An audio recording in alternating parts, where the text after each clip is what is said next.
Good evening. I'm Carolyn Casson, President and CEO of Michigan Women Forward, and it's my pleasure to welcome you to our sixth annual Women Up and Pitch Business Plan and Pitch Competition here in mid-Michigan. These competitions are held in 4 different sites in the state of Michigan throughout March every year. Almost 120 women submitted 2-page business concept papers way back in October 2022. And with the help of volunteer reviewers, we narrowed down those 120 to 40 finalists, 10 of whom are going to be pitching to you tonight. But before we jump into the pitches, I want to take a moment for you to meet our esteemed judges for this evening. First, Brandy Cook Brown, who's the Executive Director of 100K Ideas. Brandy, welcome, and tell us a little bit about yourself and your work. Yes, thank you, Carolyn. I'm excited to be here today. I'm, as Carolyn said, Brandy Cook Brown, Executive Director of 100K Ideas, an idea incubator who allows anyone that has an idea for a business or a service the opportunity to see if it can be something in market. So our work centers on that idea stage at the very earliest point to hopefully help them grow to market and eventually apply to competitions like Michigan Women Forward to continue to scale their business. And also on the side here, there's a grunting 8-month-old. So just a full disclosure. Well, this is a women's pitch competition, so we all understand. And so we're going to give you lots of grace tonight, and we want to see him for just a second, at some point along the line. So our second judge is Stephanie Peoples. She's a vice president and senior business consultant from Chase. And Stephanie, so glad to have you here. What do you do when you're not judging pitch competitions?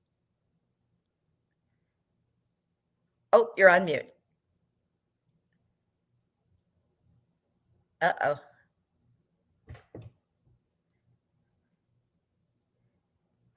Sorry about that. There you Senior go. business consultant. Here I am with Chase. I've been with Chase for 20 years this year, and so I can't believe how fast that time has grown.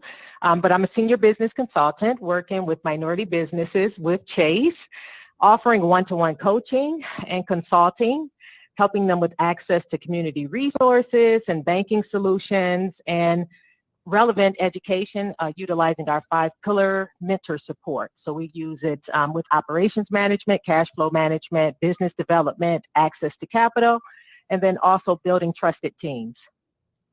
Great. So happy to be You're here. the perfect judge for tonight. Thank you. Our third judge is a return judge, Tony Willis. He did such a great job. We had him back. He's the Chief Equity Development Officer from the Lansing Economic Area Partnership, which we fondly call LEAP. Welcome, Tony. So glad to have you back. Hey, Carolyn, thank you for having me back again, a returning judge. So much fun. Got to do it twice. So LEAP, we do economic development for the region. The Tri-County region of Lansing. My role as the Chief Equity Development Officer is making sure the benefits of economic development are getting to underrepresented, underserved, and minoritized or marginalized communities. And those go for BIPOC, women, and other groups associated. So making sure that we be intentional and create programs that create pathways for prosperity. So it's a pleasure being here with a group of wonderful judges and some amazing ideas supposed to be presented to us. Great. Thank you. Thank you, Tony. And aren't they perfect judges for this? They all bring something unique, but lots of skills to the table. So thank you, all of you, for being with us tonight. You've already been very hard at work, I know. Each of the judges have already reviewed the finalists' 10-page business plans, which account for 60% of their score tonight. In less than a minute, though, we're going to hear what we all tuned in tonight to see, which are the pitches. And that accounts for 40% of their final score. Each finalist is going to have 3 minutes to pitch and then 5 minutes for the judges to ask some questions. Judges, are you ready? All right, let's get started. All right. Thanks, Carolyn. We'll see you a little bit later Okay. when we do those award announcements. Enjoy. Okay, at this time, I'm going to go ahead and bring in Maggie Toole, and Maggie's going to be our timer this evening. She is our Business Development Officer, covering the Port Huron and Pontiac areas. And so we'll hear a little bit more about what Maggie does later, but so glad to have her here as our timer. And judges, we're just going to get right into it. So I'm going to bring in our first finalist. Now we have 2 categories that we'll be pitching this evening. The first will be our startup businesses, and the second will be the established a little later. But first, we're going to welcome Josnelli Aponte with Zero Bar and Lounge. Hi, Josnelli. How are you? Oh, great. And you? Good. Well, hey, we can hear you. We can see you. This is a great start to the evening. And so you are going to be our first one to bravely kick us off this evening with your pitch. I'm going to go ahead and put your slides into the stream. Great. We can see those. So how this works is when you start talking, Maggie will start that 3-minute countdown. At 3 minutes, she will call time if need be. And if you have not finished yet, you may finish your sentence. Then you will go into your Q&A session with the judges. So go ahead and take a deep breath. Let it out when you are ready. Think of that one time that you went to a celebratory event. It could have been a wedding, a graduation, or a corporate event. And for some reason, you could not have an alcoholic drink. It could have been for medical reasons. Maybe you were pregnant or you were the designated driver. But then you get to this event and your only options for drink are either pop or water. And yes, they can come in many flavors, but they don't really make you feel included in the celebration. At best, your bartender can prepare you a mocktail, which is a mix of juices and syrups that can give you a sugar high if you have 2 or 3. You might as well walk around with a juice box like a kid. But what if you could have an amazing tasting and looking drink that not only didn't have alcohol, but was low in sugar and calories? My name is Josnelli Aponte. I'm the co-founder of the Zero Bar and Lounge, which is the first and only non-alcoholic mobile bar based in Jackson, Michigan. I'm here to tell you that it's completely possible to have a margarita, a gin and tonic, a rum and coke, even an old-fashioned, 0% alcohol, but 100% fun. We craft our drinks with zero-proof products that are vegan, and they're also low in calories, like the ones I'm showing on the screen and the ones I have behind me, which we have available in our online store. They also have added vitamins and amino acids that improve your mood, so our drinks can give you a good feeling today and also tomorrow. People are looking to live healthier lifestyles, and that includes what they drink. Research shows that alcoholic consumption decreased 5% from 2019 to 2021, and the need for these products increased 20% year over year since 2020. Therefore, the need is out there, and we will feel it. We also love when our customers tell us that they have been able to change their lives because we're here to support their sobriety journey. With the grant from Michigan Women Forward, we plan to finalize the remodeling of our mobile unit, which will allow us to take our products and services not only to private events, but also public events like festivals and fairs, so people can have a tasting of our products and know that they have choices. So I have a question for you. What would you rather have? The kids' juice box or this lavender margarita that has all the flavor and none of the hangover? Cheers.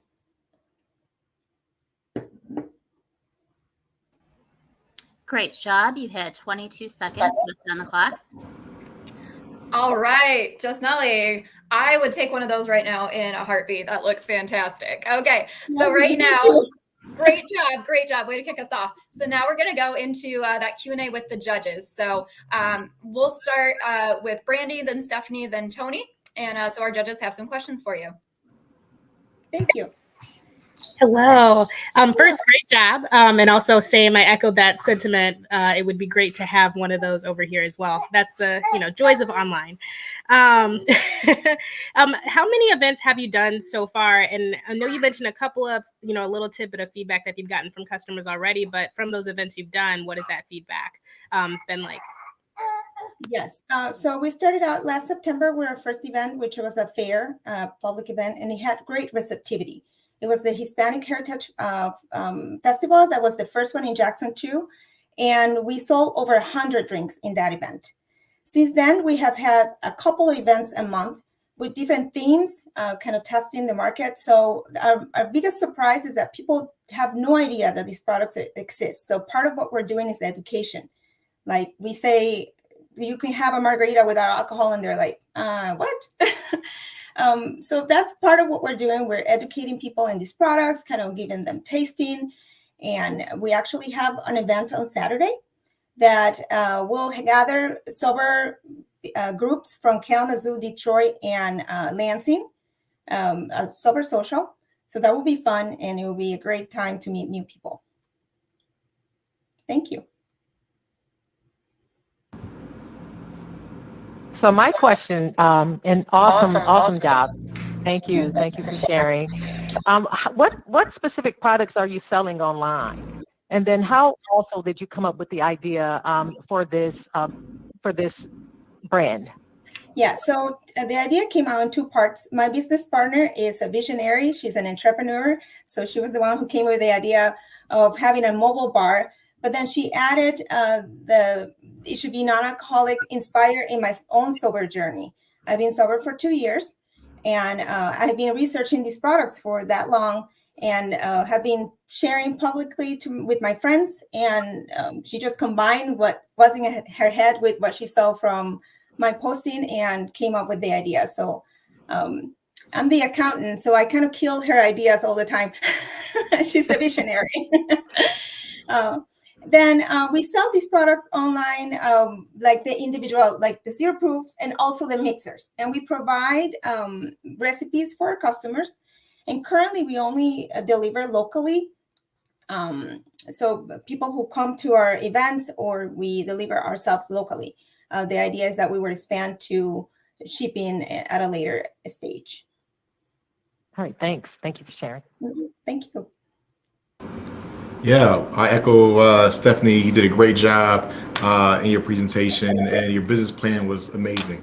Part of that, I really like your market research, knowing the growing trend of reduced alcohol usage and more sobriety in that space as well. And I know a lot of corporate events are going that route as well. It takes the liability off on top of that. When it comes to, just a quick question, when it comes to the mobile unit itself, give me more detail about how do you plan to deploy that mobile unit? Guessing more who's driving to set it up, and how many folks, and will it be an add-on to your overall business? Yes, so it's a horse trailer that is under remodeling already.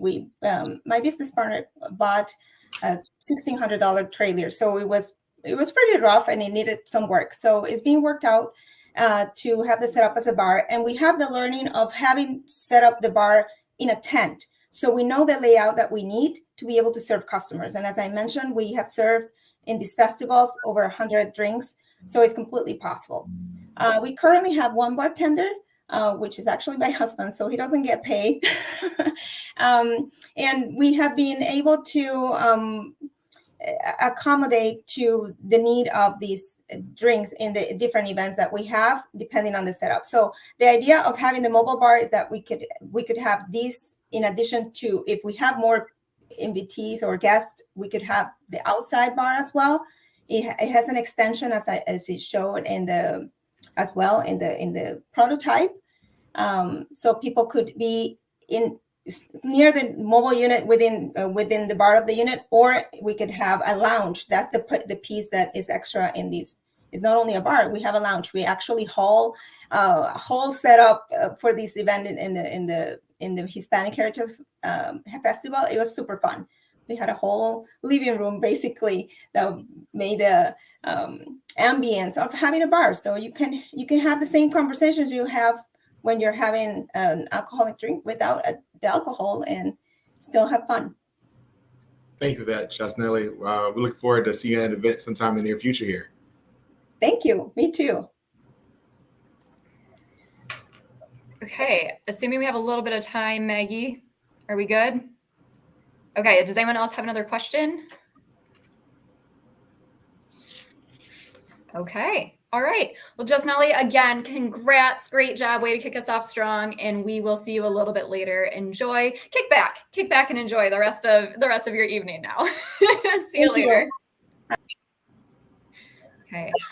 I don't know what's harder, being first or last, but maybe you just get it all the way first. Judges, while you're kind of tabulating your scores, I do want to remind our audience watching that you will get to vote for your favorite pitch later this evening. So after all 10 pitches take place, we're going to go ahead and walk you through how to vote for your favorite. That individual will win the audience choice vote of $1,000. So it could be somebody who maybe doesn't win any prize money. It could be somebody who does. So, potentially somebody could be walking away maybe with $11,000 tonight if they win first place and the audience choice, which is a pretty good haul for one night, I think. So with that, I'm going to bring in our next finalist in the startup category, Kimberly Levon with Mint Maven.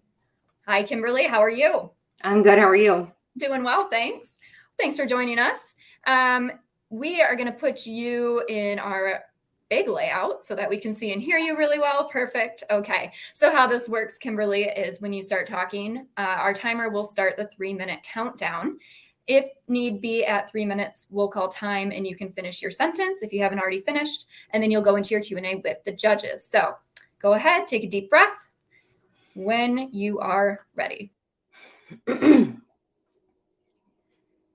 For too long, we've been fed antiquated data around the arts. We're talking about a $7 billion industry with the power to transform communities and the economy. But before it can do that, creatives have to get funded. That's where Mint Maven comes in. Hello, my name is Kimberly Levon, Master of Advertising, Creative Director, and CEO of Mint Maven, grant funding resources for arts and culture. I'm seeking $10,000 for startup costs associated with opening my new small business. I help independent creatives, nonprofits, and entrepreneurs earn grant funding by removing the 3 top obstacles in their way: knowing where to apply, how to apply, and beating the competition. Here's how it works. Clients can choose the do-it-yourself funding report for $1,000 or the enterprise package for $5,500. The larger package includes hidden menu items plus one-on-one time with me. Both comes a set of databases plus resources for applying. Payment is due upfront with no additional fees. My proprietary system lives online, can be edited in real time, and is one of a kind. Simply put, it provides people with an effective custom roadmap for grant funding success. Clients find me through podcasts, online ads, direct mail, social media, and my website. So why support the arts? Let's cover 3 reasons why I picked it and you'll pick it too. Studies have proven creative businesses are more profitable and efficient. Public art increases your property values, and creativity is the #1 skill set of the future. Not to mention the fact that I have over 20 years of experience in fine art myself. My services are desperately needed because the grant funding industry is so small. Only 5,000 professionals work in this field, and just 1% are free and qualified to support the arts field. Without requests, many of this funding goes nowhere. I worked with 19 people so far and counting. I know my system works because it's already helped a client earn $55,000, beating over 300,000 people in the process. What makes me unique is that I teach and support the earning of grant funding. Investing in me will not only amplify my success, but the success of other companies in the process. As has been shown, Mint Maven helps stabilize creative businesses, independent artists, and nonprofits nationwide. Investing in Mint Maven means jumpstarting the economy, connecting creatives with resources, and giving power to a historically marginalized group. Please help me transform communities through arts and culture by investing in Mint Maven today. Learn more about me and my business online at mintmaven.co. Ciao. Great job. Great job. You had 9 seconds left on the clock. Fantastic. Thank you.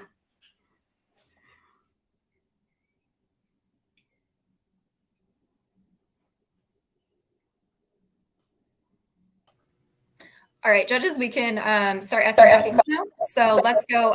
Let's mix it up. Let's go Tony, Stephanie, then Brandy. All right, perfect. Kimberly, great job. Nice work, bold move with no slide or pitch deck, and you did it flawlessly to talk that through in that space. Talk to me more about the creative industry that you're servicing here.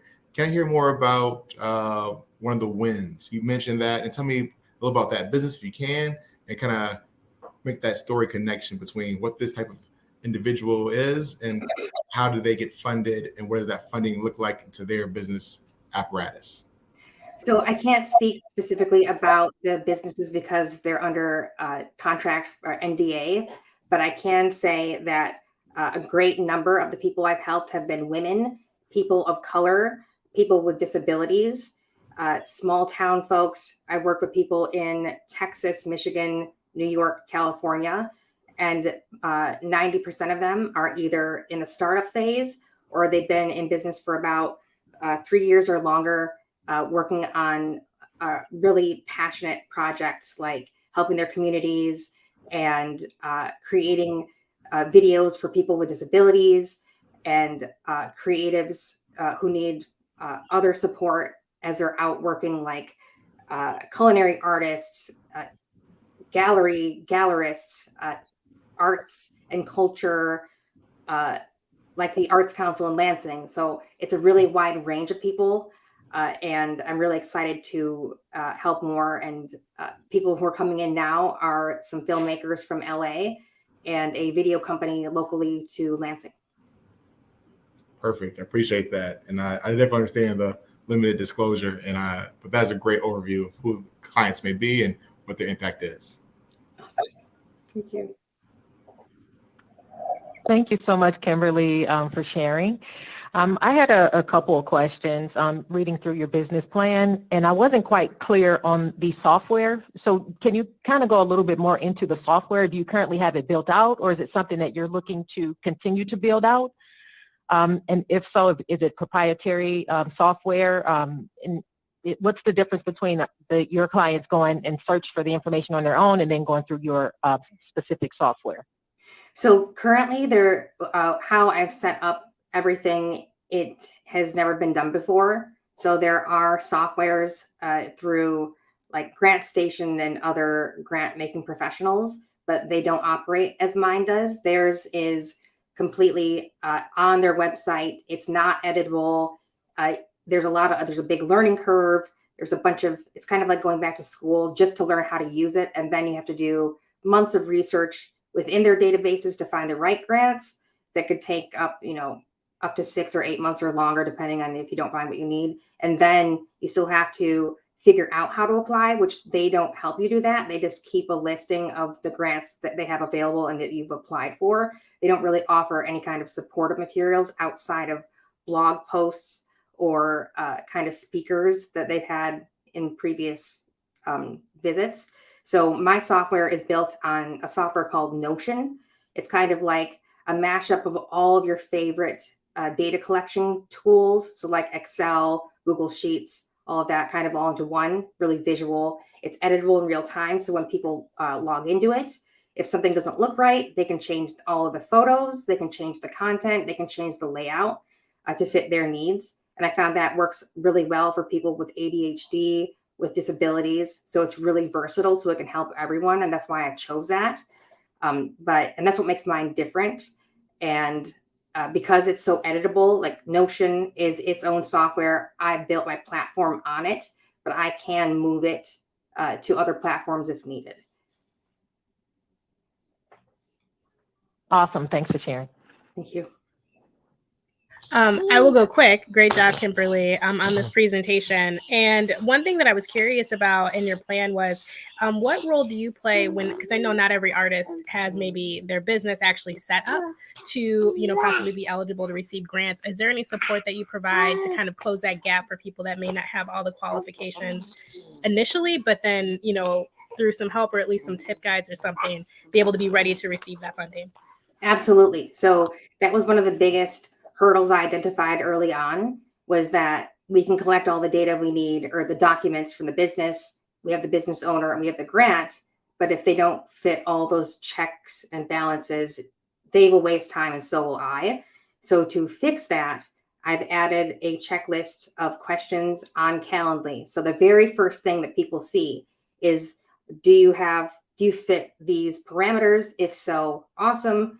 plan on a call on the day that you have requested. If not, you may get an email saying, you need XYZ paperwork before we can begin, or what have you. And then even after that, after we get started, there's yet another checklist that goes into really intense depth with the business, who they've partnered with, who their clients are, like all the basic details to make sure that they absolutely do qualify. And then after that, they get yet another report that describes what they have done, what they don't have done, and things they could complete to do better in the future or win that grant moving forward.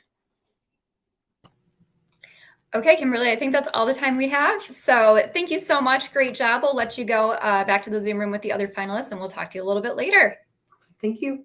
All right. Kimberly Levon with Mint Maven. All right. Up next. Oh, we lost Megan. Give me one moment to make sure Megan gets back in here. And while we're doing that, I see a lot of people out on social, which is awesome. So excited to have a lot of people watching. So if you could go ahead and put in the chat, we're going to see who is the furthest away this evening. So we did have last Thursday when we did our West Michigan pitch competition, we had somebody watching from Honolulu, Hawaii. So they took home the award for furthest away. So let's see if anybody can beat Honolulu this week. If not, we'll see how far people are away watching. But thank you for tuning in, whether you're on YouTube or Facebook. So glad that you are here with us. Okay, we have Megan back. And I'm going to bring Megan into the stream. Megan Dowell with Knowing Your Home. Hi, Megan. Okay. A little bit of frozen here. That's okay. Okay, let's see. Megan, can you hear us? Megan, can you hear us? Yeah, I can now. Oh, okay, phew, there we go. You know, you always don't know what's going to happen, but okay, I'm so glad that we have you. So Megan Dowell with Knowing Your Home, and it looks like you have a workshop space behind you. Okay. Oh, yeah. We want to see that. We want to see that, so I'm going to put you on the big screen here. Okay, there we go. So Megan, how this works is when you start talking, we start timing that 3 minutes. And if need be, when 3 minutes is up, Maggie will call time, at which point you can finish your sentence. Then you'll go into your Q&A with the judges, okay? Can you hear us?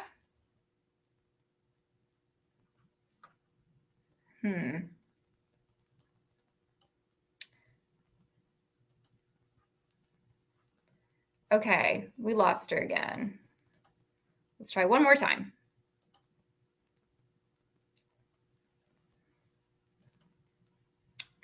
Okay, I think what we might do is come back to her. Yeah, I think she has some connectivity issues. So Megan, if you can hear us, we're going to come back to you. But right now we are going to go ahead and bring in our next finalist. So I'm going to let Shawnee know that, oh wait, Megan, hold on. I'm here. Oh, okay, we got you. I don't know what's going on. All right. Maybe I'm just going to keep you like this, not to mess with anything again, okay? So when you start talking, the timer will start the 3 minute countdown. Can you hear us? Okay. I think we're going to go to Shawnee. Yeah, she's having some connectivity issues. All right. So while we are waiting for Shawnee to come over, let's see where we have people watching from. International Falls, Minnesota. Is it cold there? I assume that's always cold. Well, not always, but maybe during the winter, colder than Michigan there. Virginia. Okay, awesome. Several people from Michigan. We've got Portland, Oregon. Welcome, West Coast time. DuPont, Washington. Okay, it's either Washington or Oregon that wins right now for furthest away. So we're getting into different time zones. That's awesome. And Shawnee should be joining us here shortly. So we'll do one more. Oh, hello. Okay, so we have Shawnee Newbecker. So judges, we're going to skip ahead one to the next rubric, which is Shawnee Newbecker True Heart Photo. And hi, Shawnee, how are you? I'm good. How are you? Good. Sorry to spring this on you, but Megan was having some connectivity issues. So we're Oh, going to no. move ahead to you. Okay. So I know you have some slides. So why don't you go ahead and pull those up for us, and then we can get them in the feed. But as I mentioned, this is Shawnee Newbecker in the startup category with True Heart Photo. All right. I see those. We'll add them in. Thank you. Okay. So Shawnee, how this works is when you start talking, that timer of 3 minutes will start going. And if need be, Maggie will call time, at which point you can finish your sentence if you have not already finished, and then you'll go into your Q&A with the judges. So I know we just kind of threw a curveball at you here, but go ahead, take a deep breath. You've done this before. You've got it. Let it out. And when you are ready. Hi, my name is Shawnee Newbecker, owner of True Heart Photo. I empower community voice through photography. My true heart in my life's work is to see communities, especially underserved communities, thrive. Small businesses are the strength of our communities and local economies, providing important products, services, and job opportunities necessary for our everyday life. In Flint, in Genesee County, where I'm located, we've experienced significant small business growth. We have over 3,000 small businesses, over half of them being under 5 years old. And with the rise of e-commerce, visual marketing is in demand now more than ever. Customers want to see a business in action. They want to see a product displayed. They want to get a sense of a business's values before they invest their dollar. And in light of all this, in spite of this, there's few photography companies offering commercial services to businesses. True Heart Photo is bridging that gap. True Heart Photo provides accessible photography services to entrepreneurs, businesses, and community organizations. The types of photography we offer is portrait, headshot, product and food, branding and lifestyle, and event photography.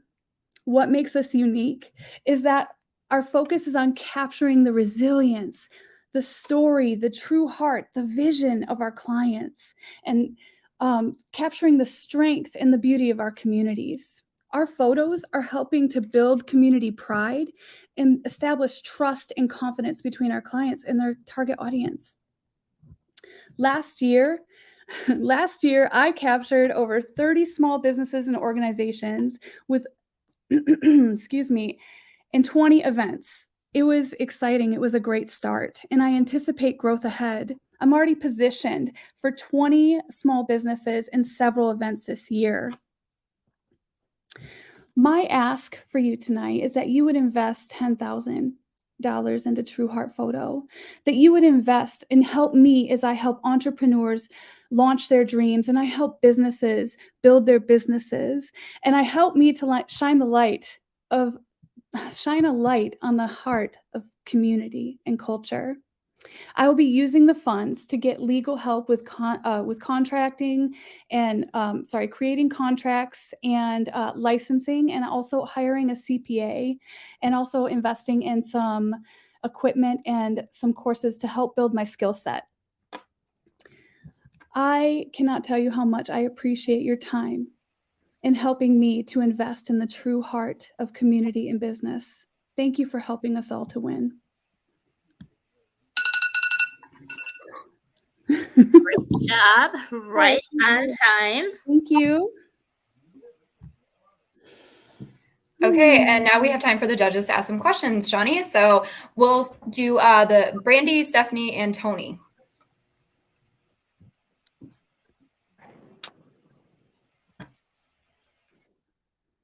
Sorry, I had my keyboard covered. One, this is a wonderful idea. I love the idea of the storytelling component, because we just know how important it is and how much a story is what helps people invest in an entrepreneur. What actually made you passionate about this to get into this business? I mean, this is a very specific thing, and it's great to see, you had this talent and then you merged it with this. So what kind of inspired you to take this road? So I really love community. I've been a community builder for the last 20 years, just loving people. And to be quite honest, I'm the underdog. I'm an underdog. I come from a community, where poverty mindset was huge, and and I used to run a program for at-risk youth, and I just continually was encouraging them to rise and to know their worth, and to go higher than what they ever thought or imagined. And so doing that has given me an insight into the true heart of humanity. And I just really want to see people rise. I want to see communities rise. I'm filled with indignation when people talk about Flint or Detroit or Roseville, where I'm from. I get filled with indignation because I see the greatness and the beauty and the potential, and I just want to highlight that. So, yeah. Great work. Thank you. Shani, thank you so much for sharing your story. It's awesome. My question is how do you, and I know that you talked a lot about the community and getting out and really working with businesses and just the storytelling piece or component. How do you, when you go out and interact and engage with those businesses and clients in the area, how do you kind of get them to understand the difference between your business and what you do, and then also going and doing stock photos or something that's not so personalized? Like, how do you communicate that to your clients? Well, really the communication comes when I first meet them. They hear something different about me. I'm interested in their story. I'm interested in the heart of their business. I want to know them. And so they're already getting a sense in our first meeting. Within the first 5 minutes, they already know it's different. They already can tell my passion. They can already tell that I'm in it for them and I'm there in it, because when we start talking, then ideas start popping off, and I'm already entering into this before they've even hired me. I'm already investing in them. I get that excited because I want to see them succeed. So that really gives them the idea initially. And then they see the images and they're like, wow. And then they can't unsee them. I'm working with Flint Soup, and Adrian and James, they just say, we don't want anybody else other than you, Shani. You can't capture, or nobody captures the way you capture. And so, yeah, so that's just kind of my reputation, but it happens really like this with me and you. First organically. thing. Yeah. Yes, Love ma'am. it. Thank you. Thank you for sharing. Thank you. Great job once again, Shawnee, on the presentation, and your passion and authenticity shows in that. A question I got from your business plan and reading that, and this is like the financial projections. You mentioned partnerships as one of your key ways to grow your business, and like Stephanie said, organically in that space. Can you give more detail what a partnership looks like and how True Heart comes in with that space to grow through partnership? Yeah, I'm really developing this right now. Right now, I have a partnership with Flint Soup, and so Flint Soup has hired me.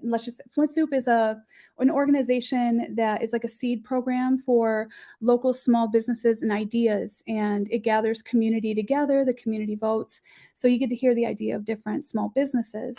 Well, I've partnered with them, and so now I get to capture all of these businesses through the year. That's how I captured many of my businesses last year. And there are other organizations and incubators in Flint and beyond that I would love to be able to partner with and capture and highlight the small businesses that they're working with, and even possibly offer some e-courses in the future, or talking about basic photography skills, working with camera, just helping to invest and seeing where I can serve if there's a gap. Yeah, that I can fill. Okay, and with that, I believe that we are all out of time. So Shawnee, thanks for being flexible. Way to go. We will let you go back to the Zoom room, and we'll talk to you a little bit later, okay? Thank you, everybody. All right, have a good one. Okay, Shawnee Newbecker with True Heart Photo. Okay, we do have Megan Dowell back on. I hear that they have switched Wi-Fi networks. So let's bring Megan back in. Hey, Megan, how are you? I'm good. How are you? Oh, phew. Okay, we're good. We're good. So I know your nerves have probably just been going off a little bit over the last 5 to 10 minutes, but we've got you and we're good here. So I think I am going to keep you just in small picture, just so we don't mess with anything. But so Megan Dowell with Knowing Your Home. I know I kind of already said it, but we'll say it once again. So when you start talking, that 3-minute timer starts. If need be, at 3 minutes, when Maggie calls time, you can finish your sentence if you haven't finished yet, and then you'll go into your Q&A with the judges. So I'm going to go ahead and take myself out of the stream. Go ahead, take a deep breath when you are ready. My name is Megan Dowell, and in 2022, I was the youngest female licensed builder in Michigan. I own and have run a female-based remodeling company, Do Well Remodel, since 2017. Since running this company, I've had many of our female customers mention that they have been ripped off in the past by other contractors and wish they could do this themselves. So I created Knowing Your Home, a class dedicated to teaching women and new homeowners how to tackle their own home maintenance. Women only make up roughly 10% of the workforce in the construction industry. On the flip side, women who own their own houses make up 61.2% of homeowners. This is incredible growth in female homeownership, but we're seeing a trend where more and more people, especially women, are being taken advantage of by not understanding their basic home maintenance because they do not have a space to become more informed. I want to fix that. Women in many different communities have addressed a need to understand how their homes work, or at least reach out to the right people when they feel unable to do so. By teaming up with a local warehouse, we have successfully been able to hold monthly classes teaching women different aspects of their own home maintenance. We've had a total of 6 classes, which our 7th class being held just after this pitch tomorrow, Friday, March 10th. Since we've started, we've had over 900 responses to our event pages, with just over 90 people purchasing a ticket and attending the monthly classes. During these classes, we've shown them how to find a licensed contractor, how to repair drywall, how to lay tile, change light fixtures, and so much more. They were able to try these things themselves as we purchased and prepared all of the necessary materials, tools, and were under the supervision of a licensed contractor. We have sold out of every class since January of this year. We are unique to other businesses teaching construction classes because I'm licensed by the state, we're local and not just online, we offer guidance after the class, and we provide everything necessary. Our classes are also only 2 to 3 hours long. Our class sizes vary between ages 18 to 74. Our eldest student is 74 and was able to hold her first power tool in her life. As she cut her own drywall, she enthusiastically said she felt empowered. She has been to every single class since November. I'm seeking financial assistance to create a space where women and homeowners can be taught one subject at a time within a 2 to 3 hour class more often than once per month. We will use this to secure a physical location, purchase tools, and create effective marketing for these. Location has been generously donated. However, our displays are created the night of and immediately disposed of after our monthly class, as there's nowhere to hold this class more often. I would like to build the knowledge of our local homeowners and touch on every part of a home's requirements. This means dishonest contractors are unable to persevere taking advantage of anybody. We are the only company currently offering this service in the area. This model also has the opportunity to move to different areas such as Detroit, Flint, or Grand Rapids. With your help, we can empower women and homeowners to tackle their own home maintenance. Great job. You had 5 seconds left on the clock. Okay, nicely done, Megan. So now the judges are going to ask you some questions. So let's start. We'll switch it up a little bit. Let's go Stephanie, Tony, and then Brandy. So great job. Great job, Megan. Thanks for sharing. Definitely appreciate it. My question is, and your phone went out a little bit, but what specific products, if you can kind of elaborate on that, or like repair projects that you actually teach? And then, like, is it a series of classes where if you can't get through it in a 2 to 3 hour class, you pick up the next week? I just want to kind of get a little more clarity around how the classes are actually taught. Sure. So right now, because we only have a donated space, we're only doing 1 class per month. But if we had our own space, we would be able to do a series of classes. So that's one of our biggest drawbacks. We do need this financial assistance to have our own space. We also teach, since I'm licensed by the state, I can teach anything from top to bottom of a house, other than plumbing, electrical, and HVAC. However, we have also had the option of bringing in those trades to teach those things too. So can you just elaborate a little bit on like the last class that you did? I'm sorry, what specific class did you teach? So what project was sure, that? So we've taught different women how to repair their own drywall. We've done changing out electrical fixtures, because I can change anything outside of the wall, nothing inside of it. We've done how to lay tile. We've gone over how to find a licensed contractor, because apparently that's hard to do. So those are just the classes that we've had so far. Okay, perfect. Thank you. Megan, great job as well. And good business plan too in that space. Thank you. So yeah, and also adapting as things have changed. Technology issue here earlier. Once you have your space, how often do you look at running classes and the frequency do you think the classes will go? So in my business plan, I have opted for twice per week because that's what I can handle. However, if I had other teachers that were underneath me and learning from me, we could hold it as often as possible. Okay, absolutely there. And then, But I can handle 2 per week. okay, perfect. Yeah, that's, 'cause I definitely see this can get a lot of traction in the way you can segment different classes throughout the week or different days of the week as well. Another Yes. question, kind of following that train, or maybe a question, maybe a comment for you here too. I think there might be some good partnerships with you, with maybe like the Lansing's Makers Network or the even the city of Lansing or East Lansing in that space for space utilization as well for you. There might be some opportunities to explore that way. I'll keep that in mind. Yeah, we've had a lot of people reach out that want to partner with us. And once we have our own space, that's definitely something that we can work on. But because we're in a donated space, I can't just invite other people into their space. Absolutely. Absolutely. I was saying those organizations may want to offer you their space in a more Oh, permanent. that'd be awesome too. Yeah. Absolutely. Great job, Megan. And I remember reading your business plan and being like, I wish I had this when I bought my first home. So many lessons that could have been avoided. So 2 quick questions. How do people actually find out about your classes? Like how, like since you've started, and then also how are the topics determined? Is there kind of like a list you gather from people who participate, or how does that work? Sure. So our classes are currently advertised on Facebook and Eventbrite. I am not a social marketing guru, so that's what I would use the financial assistance for, is because marketing is not my strong suit. Building is.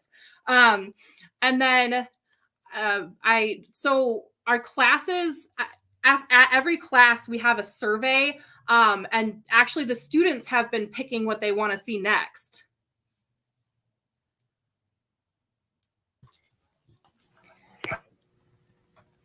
Okay, I think that is all that we have.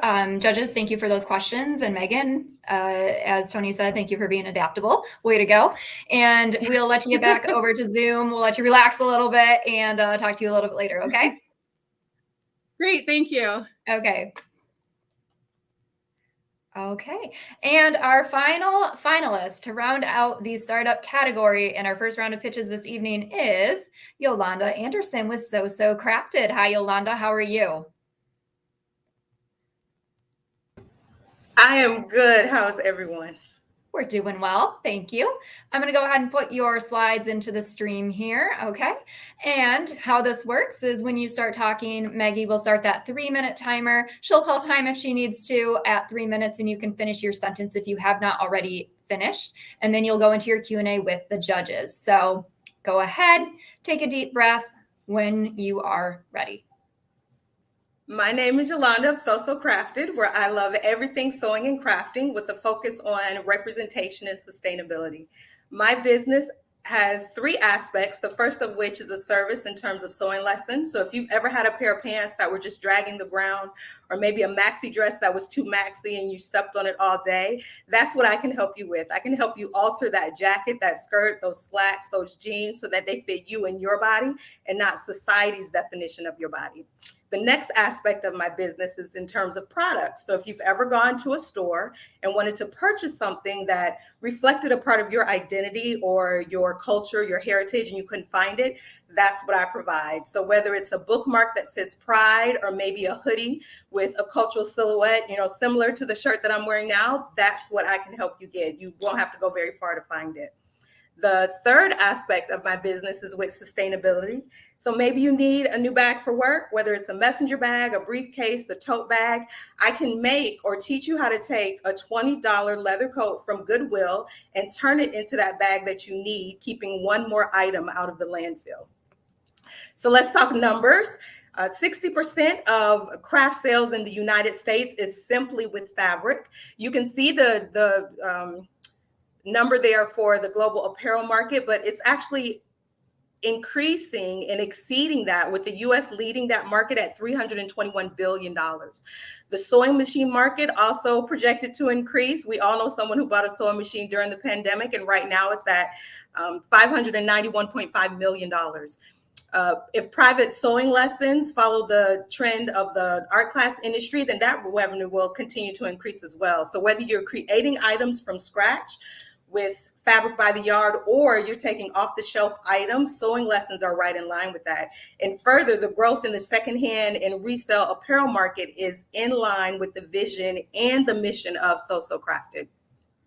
So maybe you saw this at Target last month and you wanted to purchase something from their Black History Month collection. What if you wanted to do that back in December for a holiday gift? What if you wanted to do that today, now that we're in Women's History Month? You would have a hard time going into Target finding that item unless you could see it on the clearance aisle. And in my opinion, if it was so important in February, why isn't it important today? And it absolutely is. I am not seasonal. Everyone should feel included every day, not just the national, fill in the blank month or day. So your funds will help me to acquire equipment and to bulk produce items, to start effective marketing campaigns, and rent on-demand space to hold these classes. An investment in my company will start to make this inclusivity mainstream and constant, because I'm more than what you're allowed to celebrate in February. Your transgender view.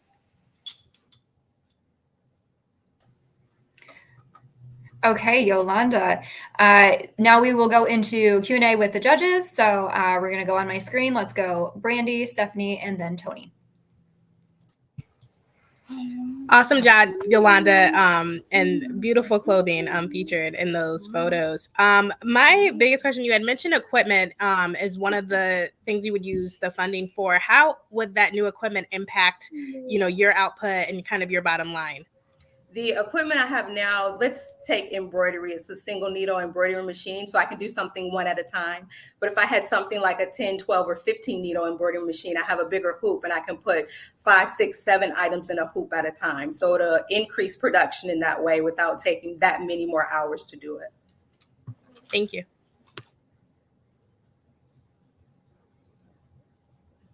Hi, Yolanda. Great job. Thank you. My question is centered around, and I was trying to, it froze a little bit, but I wanted to get more clarity around your product. So are you saying that you actually create the product to sell on demand, or is this something that you source from a vendor? Can you kind of go in a little bit about like how you source the products, or if you create it? No, I make them all from scratch. So either vinyl by the yard or cotton by the yard or lycra by the yard, but it's all something. So this dress behind me is something that was just fabric by the yard, or even this book bag. So it starts with fabric by the yard and then I sew it all up. So I don't, if the question is, do I buy anything wholesale and then kind of put my name on it and sell it? The answer is no. No, that didn't answer it. I'm sorry, what? Am I frozen? I don't hear or see anything. We can hear you. Hear us? Oh. Okay, we're good. All right. Tony, why don't you go ahead and ask your question? Okay. Yeah, great job again, Yolanda. When it comes to, I think your presentation made it a lot clearer on the offerings you have, in my mind, from the retail piece, then the reuse piece of the business. I think those can all be detailed more. Could you give me an example of, if you're doing the reuse piece, are you actually taking somebody's like that jacket and doing it for them? Or are you teaching them how to do that themselves? Either. So if someone has the motivation to sew, then I would love to teach them how to do that. But if they would rather support the environment and purchase it, then I could do that too. Okay. Because, I think another pointer commentary with that is that through the business plan, that was one area to help that I kind of wish it was a little more clear about the different types of services and how each one could be monetized or operated. But your presentation did a great job showcasing that on going front here.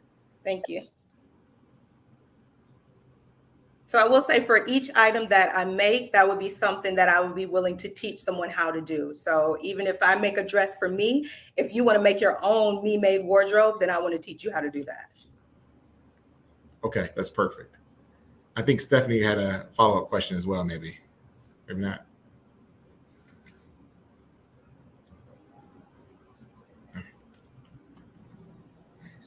Do any of the other judges have any other questions for Yolanda?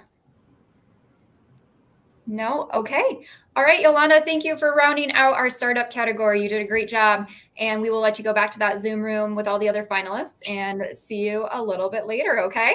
Thank you. Bye. All right. Okay, so there you have it. Our first round of pitches is complete, and we are going to move into the startup.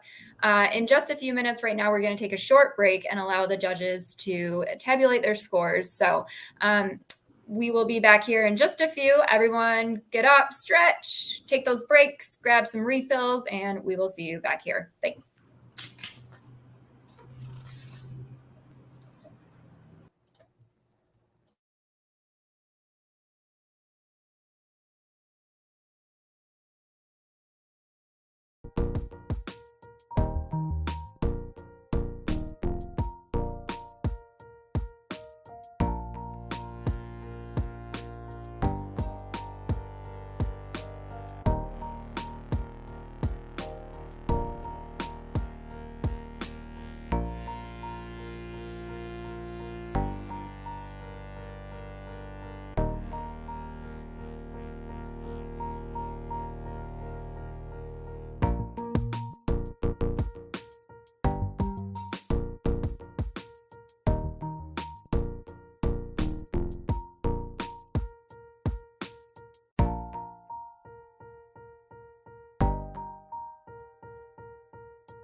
Well, that was a bummer. I was muted there and I just came back with so much gusto. Okay, welcome back to the Woman Up and Pitch Mid-Michigan virtual competition, everybody. If you missed the previous portion, we did the startup pitches, 5 of those, and now we're making our way into the established category round. So before we bring in our first established finalists, I'm going to go ahead and bring back our judges. So we have Brandy, Tony, and Stephanie. All right, great. And then I'm going to bring back in our timer, Maggie, who has been doing such a fantastic job keeping us on time. And so I'm going to bring in our first finalist in the established category, Calabria Webb, and her business is Music with Calabria. How are you? I'm doing well, and you? Doing well, thanks. Okay. So how this works is when you start talking, Maggie will start that 3-minute countdown. If need be, at 3 minutes, she'll call time and you can finish your sentence. Then we're going to go into the Q&A with the judges. Now, I'm going to go ahead and put you on our big screen. We're here. We can see you. We can hear you. And then I'll bring you back when you are doing your Q&A with the judges. So go ahead, take a big breath, let it out when you're ready. What do Aretha Franklin, Stevie Wonder, and the Clark sisters all have in common? Yes, they all hail from the same place. Yes, they all made their mark on music history, but even more so, they all told compelling stories with powerful voices. I'm Calabria Webb, a trained and degreed classical singer, Detroit native, and owner of Music with Calabria, a boutique vocal coaching business. We provide vocal training for singers to help them get their career to the next level and to sing with confidence. I am seeking $10,000 in funds to expand the business in order to service more singers, provide more services, and strengthen the local arts economy by hiring professionals as staff. Thanks to digital music, we've seen a rise in the self-made singer. The self-made singer has a broader audience thanks to social media and may collect royalties from commercial licensing or streaming. As a result, they have increasing performance demands and must stay competitive. Now more than ever, singers are turning to vocal coaches to safeguard their most precious asset, their voice. We provide one-on-one vocal training for singers that focuses on vocal technique, performance style, and acing auditions. We meet in studio or in line. Singers, they book a private session and they come and bring a song of either suggestion or of choice. We then work on elements such as the vocal technique and apply them into the repertoire. Currently, I have a full list of recurring clients and a very long wait list that I cannot get to. Not to mention, there are just not too many other places in this area that provides training at this caliber for a fraction of the cost of college tuition. We have 3 big goals for our singers. First, we want to accommodate as many singers as possible at a rate that is plausible. Next, we want to prepare our singers to thrive in the local arts economy. And finally, we want to show our singers how to maintain vocal longevity and therefore always secure the bag. Our $10,000 breakdown is as follows. $5,000 will be used to secure a small classroom for group classes and events. $1,500 will be used to secure a second small studio. $500 will be used towards accounting assistance to make sure that everything is profitable. $1,000 will be used to secure a part-time instructor for lessons and courses. $1,000 will be used for the preparation, curation, and creation of intellectual property and curriculum. And $1,000 will be used for the marketing of events and classes. By investing in Music with Calabria, you're helping us fulfill our mission of servicing more singers, not just to sing with confidence, but to discover artistic freedom. Great job. You had 6 seconds left on the clock. Nicely done. So now the judges have an opportunity to ask you some questions. So let's go Brandy, Tony, then Stephanie. Awesome presentation. I probably could use this as a child. I wouldn't sound so crazy now. But how did you kind of get into the stage of teaching? Were you a singer yourself, prior, and then decided to let's, go ahead and pass this gift on? Okay. Yes, I'm a trained and degree classical singer. I have a master's in music and vocal performance. I've been singing since I was a kid and got my undergraduate degree in music education. Following that, I had a stint teaching public school and then decided after 3 years to go back and get my master's in voice. After I got my master's in voice, I decided, okay, maybe I don't want to teach in that capacity. So let's see what this one-on-one feels like. And I just really combined a lot of my experience coming from the classroom, working with children, having some experience working with adults in grad school, and I just fused it into my own thing. So I still do sing, but my teaching strengthens me as a singer, and my singing strengthens me as a teacher. That's perfect. Thank you for that, Calibria. I mean, your resume was impressive on the business plan. So it's very illustrious and you had the expertise, no doubt about that. When it comes to the business model, knowing what the wait lists and like the services being offered, I see a lot of one-on-one vocal coaching. And can you tell me more detail? What is the time frame somebody goes through it? Like, so, you have maybe a consultation up front, you say what they want to achieve and how long does that look like? Or are they just independent sessions? Can you more detail about the sessions themselves?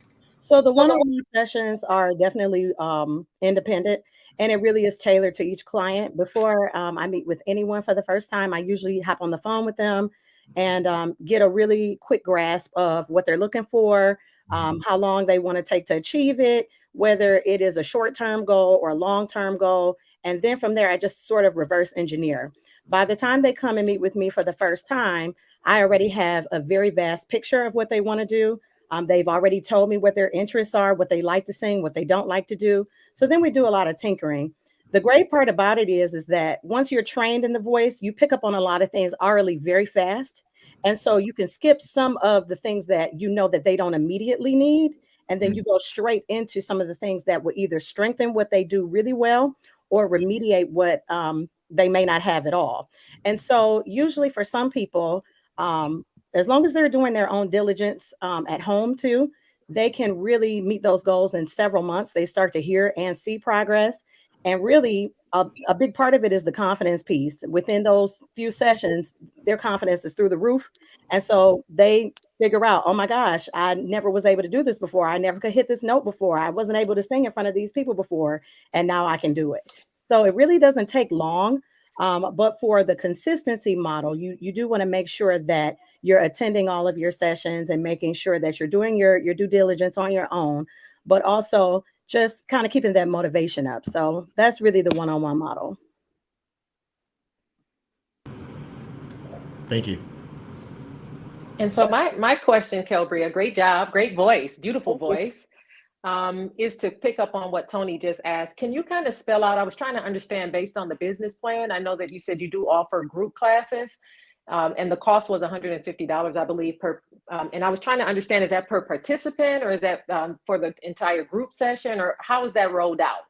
So really my group session price is $150 per session, just because that is what covers the overhead and also pays me as well for my time and expertise to service multiple people. So the group classes are what I am seeking more so to expand to scale. Seeing people one-on-one can get, of course, a little exhausting, but it also reaches a ceiling very quickly.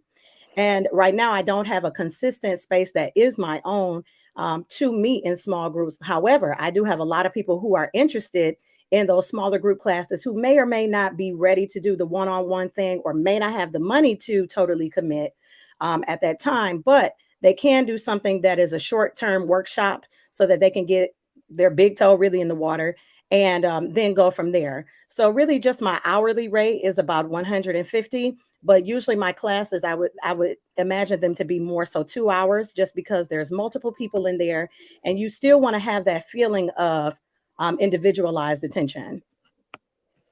And then my other question was around the online course that you spoke about in the business plan. Where is that sold, and then how is that marketed? So currently is hosted on Thinkific. It is something that I built. It was a labor of love. During the pandemic, of course, we saw a rise in everything going online.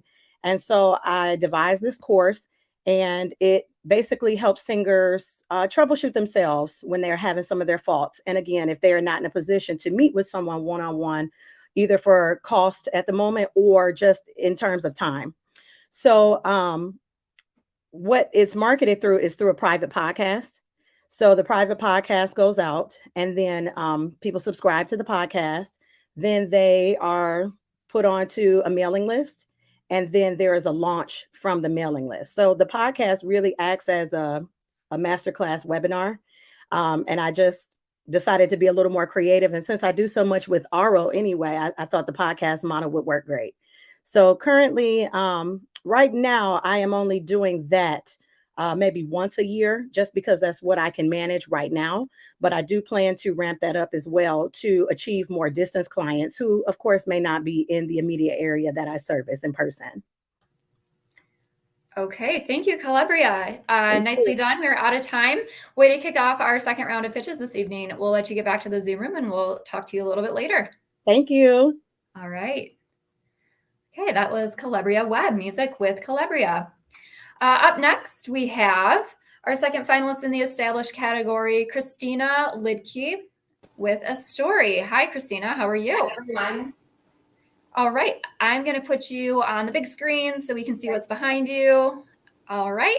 So how this works is once you start talking, the 3-minute countdown will start.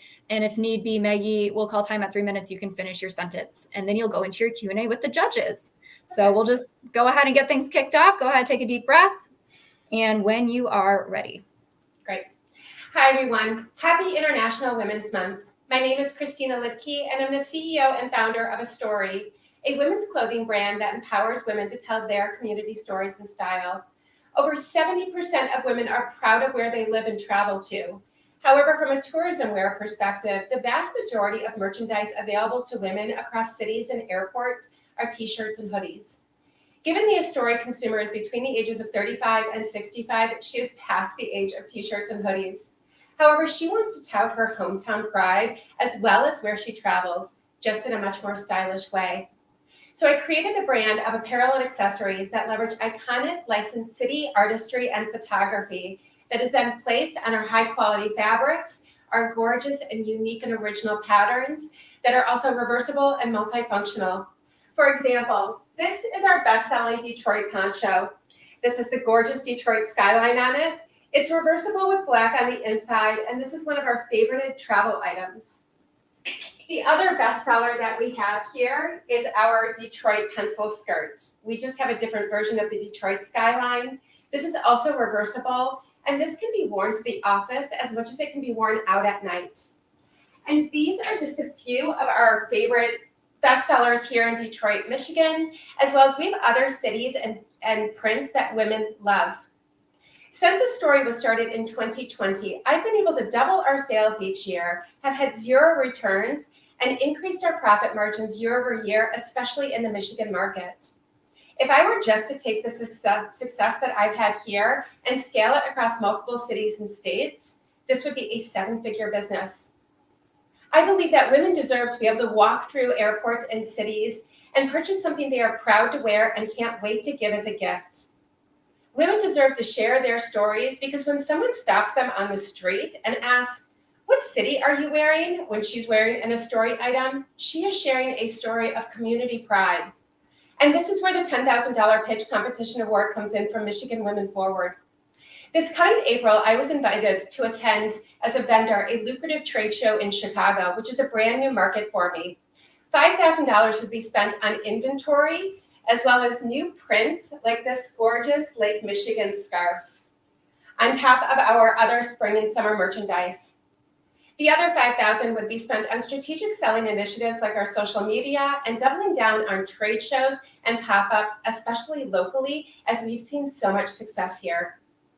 A Story is a revolutionary business that merges fashion with tourism that is so different and unique to anything that is available in the market today. Because at the end of the day, we're not just selling merchandise, we're providing women a story to tell. Great job. You had 1 second left on the clock. Ooh, close. Nicely done.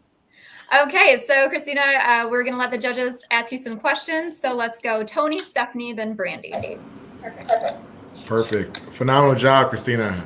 1 second on the clock. I mean, perfectly timed. And also great job to do the presentation and using the merchandise in the background seamlessly. I mean, picking up an item while talking and going back and forth, it's not for the faint of heart. So great job on that. It comes from multiple trade shows and pop-ups that I do and talking to customers and selling at the same time. So Absolutely, you have the experience for sure. When it comes to the scaling and the rolling out of the business into other markets, you mentioned the trade show in Chicago that you're invited to, and the use of funds will help inventory. Tell me more about your rollout strategy. Is it through pop-ups first? Is it direct to the consumer? Is it to other retail vendors? Can you give us more insight about that, please? yeah, so there's really two avenues that I go down when I look at scaling to different markets. So the first avenue would be what we do today, which is D2C. And then within that model is very much about pop-ups and just going to other cities. For example, Florida is we have 5% of our sales coming from Florida. So going down there and doing the country club scene, doing pop-ups, connecting with the consumers in a unique way in retail, that's one part. The second part is wholesale.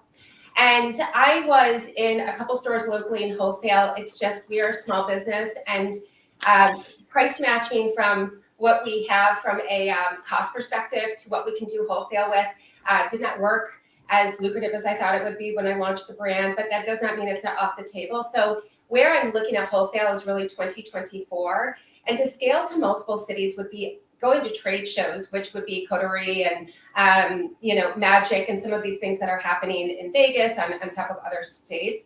The other big opportunity that I really see here is getting into airports. I think the airports are missing there's just a huge void with the female consumer. You don't see merchandise that is, stylish and unique and different and allows her to tell her story as well, where she lives, where she's traveling. So we're definitely looking at it as an opportunity moving forward. Thank you. Great question. Thank you. Hi, Christina. Great job. Thank you. Explaining. My question is regarding the prints. So can you kind of go into if the prints are trademarked, is it proprietary? What prevents others from actually duplicating the idea?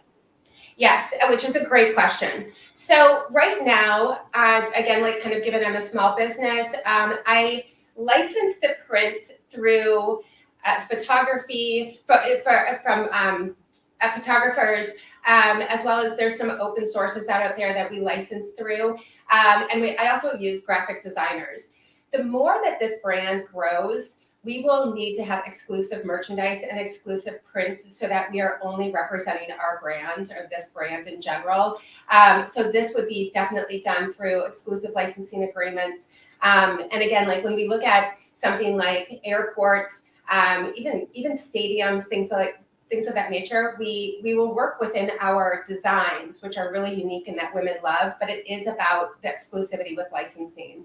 This will equally transcend into working with photographers that would be exclusive licenses, and then graphic designers that we would have exclusivity with. Awesome. Thank you. Great job, Christina. Well, actually, Tony stole my questions. No, actually, that worked out perfect because I had another one. How would somebody who is interested in potentially seeing their city printed on your clothing be able to have that happen? Or do you kind of choose them? What is that process in adding new cities to be represented? Sure. So when I look at scaling cities, there's two different ways. Really, it is about, I have kind of my list of my primary cities that I want to go after. Chicago is one of them, and I'm glad I'm hitting that goal this year. Texas is another, places in Dallas. So I kind of have my list of how I scale based on the speed and frequency of and the growth of the business. However, we do offer custom design. So if someone is dying to get San Francisco on a scarf, or is looking to get another city, Des Moines, Iowa, on a scarf, they can contact us, and as long as it kind of falls within our range of what we have in our patterns, we definitely can custom design cities if we're not there yet. Great, thank you. Thank you. Okay, Christina. Well, that Lake Michigan sunset scarf just has me wishing for the warmer weather to come our way. I'm in Grand Rapids, so close to that lake. Gets me very excited. But well done, Christina. We're going to let you go back to the Zoom room. And thank you so much. We'll talk to you a little bit later. Great. Thank you, everybody. I really appreciate the opportunity for being here. Okay, bye. Okay, Christina Lidke with a story. We're going to move on to our next finalist in the established category, Kelly Bailey with Raw Oats. Hi, Kelly. Hi. All right, we can see you and we can hear you. I'm going to go ahead and put you on our bigger screen. There we go. Hey, all right, you got some product with you. So Kelly, how this works is when you start talking, that 3-minute timer starts. If need be, Maggie will call 3 minutes. You can finish your sentence. Then the judges have some questions for you. So go ahead, take a deep breath. And when you start talking, that timer will start. Good luck. Hello, my name is Kelly, and I am the founder of Raw Oats. I create all-natural skincare and eco-home solutions using sustainably sourced vegan ingredients. My business is driven by a mission to create a consciously crafted brand. The products are sustainable swaps to common skincare and home cleaning options.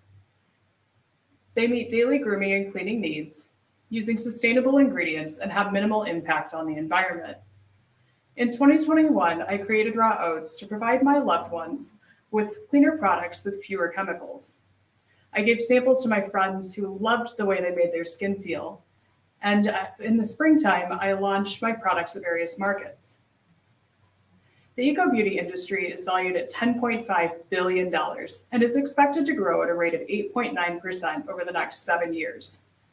At Raw Oats, we pride ourselves on our capability to engage our customers with the quality of our products rather than colorful packaging or marketing gimmicks. Our customer base is between the ages of 20 and 60 years of age, and around 80% of them are women. In 2022, we saw a returning customer rate of 15%, an increase of 9% over 2021. Our revenue reached $45,000 by the end of 2022, and we expect to see a revenue of $57,000 by 2023. As we scale, we anticipate to reach $150,000 by the end of 2027. My ask is $10,000 to allow Raw Oats to continue its mission for sustainability as it grows. $7,000 of the funds will be used to source botanicals from local growers and to source larger quantities of oils from regional suppliers. The remaining $3,000 will be used to support our efforts through traditional and digital marketing to expand our reach throughout Michigan and beyond. This $10,000 would allow us to continue our mission for sustainability at Raw Oats and to create that consciously crafted brand.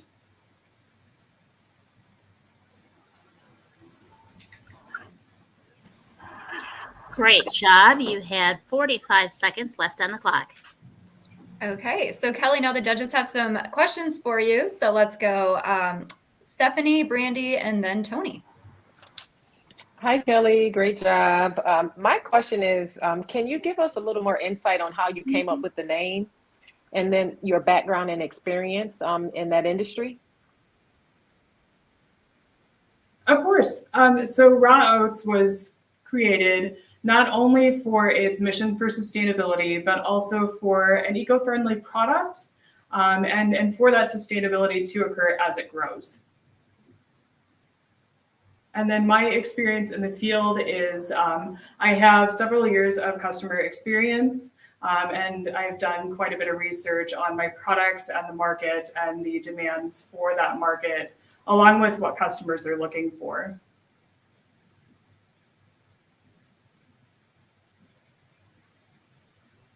Thank you. Hi, Kelly. I saw in your business plan that you are in the Meijer kind of smaller marketplace stores in Michigan and a couple others. As part of your scalability, are you looking to expand to other locations as well? Or also one, and I could have missed this, is there also a direct to consumer model as well as part of your business? Yes, absolutely. So as you said, we are in some wholesale stores, and our plan is to look into things like our regional Whole Foods, to expand into there. We want to expand into storefronts to not to allow our brand to remain its quality and not to water it down. And then in regards to in-person, I do various in-person markets throughout the year. I usually do around 30 per year. But we also have the website, rawoatskincare.com, which is available for anyone to go and purchase from there directly.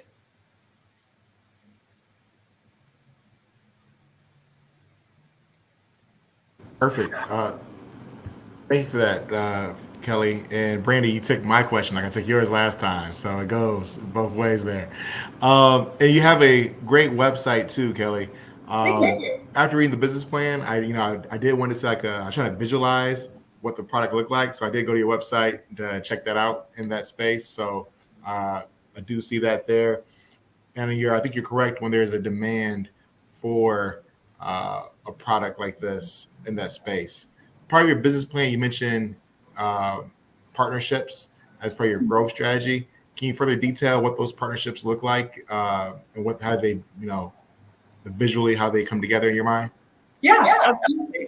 So in regards to partnerships, some of them that we have done over the years is to either collaborate with a local organization and bring light to them through a product give back. So for example, this past year for Earth Day, I did a give back to Fernwood Botanic Garden here in my area. And that consisted of not only a give back soap, but I also hosted a workshop there to bring light to them. So it's really a lot about that cross promotion that exists, because their demographic that they have will align with what I'm doing here and vice versa. So it's kind of a scratch your back and scratch theirs sort of thing. And we've also worked with other local entrepreneurs. We're looking to source our botanicals from a local farm. And we've worked with smaller entrepreneurs to give like different holiday bundles that are consciously crafted.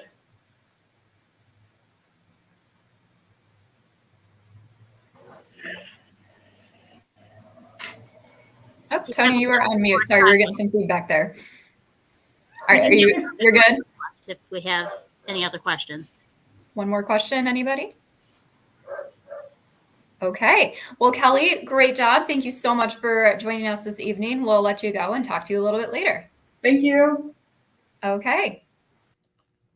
Okay, so that was Kelly Bailey with Raw Oats.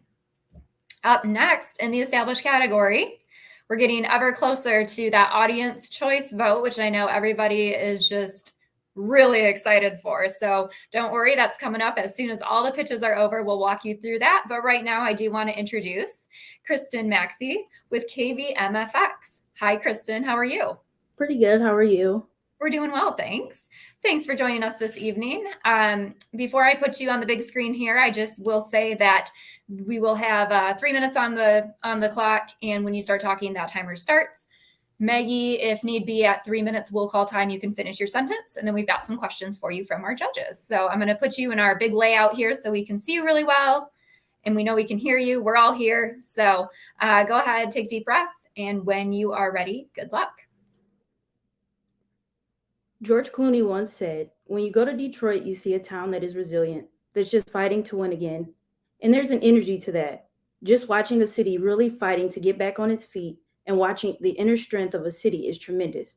But let's face it, in the last 20 years, Detroit is a city that has been brought to her knees, ranking at number 2 on the list of the most dangerous cities in America and a 30% financial literacy rate. These numbers refer specifically to people of color located in underrepresented, underfunded, and violent parts of the community, along with service members returning home who just can't seem to catch a break. We are far from the words that once rang true from George Clooney. In order to effectively pick Detroit back up and reposition the crown of most lucrative city in America upon her head, it is imperative that community members, both young and old, are educated to prepare them to take on financial responsibilities. Now is the time to give Black and Brown families and transitioning service members a seat at the table of financial wealth and competency to not only put themselves in a better position, but to put the city of Detroit back on the throne where she belongs. You may be asking how this can be done and where to begin, but no worries. I've got the keys to Detroit this time around. Hello, my name is Kristen Maxey, and I am currently growing my company called KVMFX, which is currently a website but will soon be transitioning to a mobile application for young adults between the ages of 16 and 28 in low-income communities, as well as transitioning and retired military personnel. The company aims to provide a subscription-based account management trading platform for those interested in the financial results of trading in the foreign exchange market without facing the hassle and intimidation of learning a new skill. This opportunity allows for access to a greater amount of capital than a user might personally have, and it is tied into an educational journey for those who sought after their individual definition of success and financial freedom. KVMFX has a business model where everyone can be a winner. By allowing users the opportunity to generate a positive return in the profitability of a managed funded account, along with the mentorship of proper use of their funds to create more opportunities. With your investment, KVMFX will be able to develop a prop firm, select a reliable and regulated broker, provide industry-leading technology, and partner with other startups who are willing to share their individual skill sets to provide young adults from underrepresented communities and service members with information about real estate, credit, entrepreneurship, STEM-related skills, live trainings, job board posting, resume workshops, along with other resources that will help serve as a guide to make positive and impactful financial decisions. It is our mission to support users on their journey to building generational wealth and financial literacy with ease. Thank you. Great job. You had 11 seconds left on the clock. Nicely done, Kristen. All right, so the judges have some questions for you. Let's go, Tony, Stephanie, and Brandy. Perfect. Sorry, I have like 2 mutes on my computer, so I didn't find the right button there. Kristen, phenomenal job there. Very passionate and set the tone right for delivery. So great job on that. When I want to learn more about the business model in itself, and I know you're at the website stage now, and you mentioned your business plan, you mentioned here the formation to an app, but let's go through like the user experience. How does the business monetize the user in your platform? Can you give more detail about that? Yes, so subscribers are able to pick a monthly plan where they will then be charged on a monthly basis to take charge of a account that is managed by myself and other traders.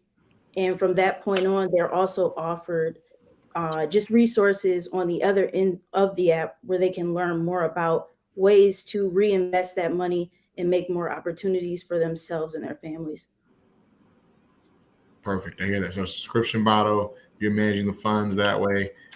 Also a great point. I'll just say this, then like last comment, great job making like a central hub too. That's more clear from your presentation than I read the business plan, but having that up front is good to know.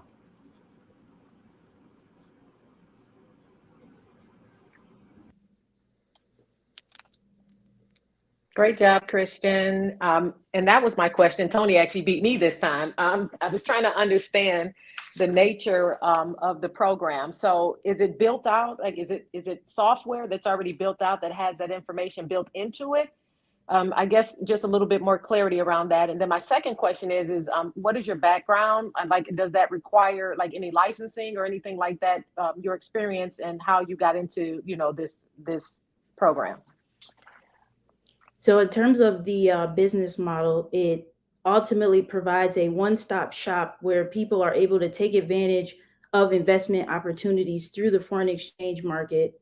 And from that point on, they're also given just a guide of what to do with those funds. So in that regard, it just is a matter of what your income looks like currently, which is why affordability is our main priority. And from that point on, they're able to take advantage of the choices they make thereafter with the funds. And as far as my background, I originally attended MSU, wanted to be a teacher like my mom. And after my first year of teaching during COVID, I realized that wasn't it for me. I wanted to be more hands-on. I do have a passion for teaching, but I felt like in the classroom, it was very limited. And because of that, I went back to school. I was able to obtain my MBA. and currently going to school for my DBA, just because my passion for entrepreneurship and learning new skills was so important. I came across Forex with a close friend from high school. He initially showed me the ins and outs of trading, and from that point on, I came up with a strategy that has been lucrative for myself and my family. And it's just a strong desire of mine to give back to younger people, knowing that as a college student, had I had this opportunity, I could have enjoyed college for what it was and not worried about financial aid and sitting with an advisor to talk about different ways to find money for the following semester. So that's the main goal there. Thanks for sharing. Thank you. Kristen, one of the things I was curious about is, how much activity do you already have on your website? I know you're moving it to an app, but do you have people already engaged and using the site and taking advantage of the platform? So up to this point, I've had about 15 people. The website was just to get a feel for how the subscription would run. And from that point, it kind of went into an application called Discord, where I was able to manage engagement with customers and give them updates about how their funds were being handled and things like that. And I felt like the development of an app on my own would allow me more room to offer everything it was that I wanted to give in one place, as opposed to an app where there was a lot of noise going around. Thank you. Okay, does anybody have another quick question for Kristen? We have just a little bit of time left on the clock. Okay, well then, Kristen, we're going to let you go back to that Zoom room with the other finalists. Great job, and thanks so much for being with us this evening. Thank you. Good luck. Okay. All right, we have come to our final finalist of this evening's pitch competition, and I'm going to welcome Vanita Parekh into our stream with Karma Wellness Kitchen. Hi, Vanita. How are you? Good. I'm good. Can everybody hear me? Oh, yes, we can hear you very well. Wonderful. Okay, and I'm going to bring your slides into our stream here. Perfect. Okay. I have a feeling this one's going to make me a little hungry. But that's okay. I've got some snacks here. So, okay. So how this works is when you start talking, that 3-minute timer will start. If need be, at 3 minutes, Maggie will call time and you can finish your sentence. Then the judges have some questions for you. So take a deep breath, go ahead and round us out for this evening. And when you are ready. Are you a busy parent? Are you a college student or starting a healthy eating journey? We've got you covered. My name is Vanita Parekh, and I'm the founder of Karma Wellness Kitchen, and I welcome you to my kitchen. The American consumer is facing a food aggregation problem. Consumers have limited access to ingredients to cook a healthy, easy, wholesome plant-based meal. Some don't know where to start, or some don't know how to use them. And this leads to food wastage. As a mom, I witnessed this problem firsthand when my son moved to college in California. He wanted to eat plant-based meals that were clean and healthy. That's when I started shipping him brown bags of lentils and spices that he could throw in his Instant Pot in his tiny dorm room. These comforting meals reminded him of his home away from home. And this is the genesis of Karma Wellness Kitchen. Here at Karma, we've created plant-based Indian superfood snacks and meal kits that are without any additives and preservatives. In less than 15 minutes, you can have a comforting meal with zero food wastage. Our snacks of popped water lily seeds are an ancient seed from India. They are our best-selling product as it's gluten-free and has many health benefits. Karma Pops is a versatile snack, and it comes in 5 flavors. It was recently that I shipped my son these pops for his Super Bowl party as a healthy alternative to chips and popcorn. We have 6 SKUs of our meal kits of dals, soups, and khichdi.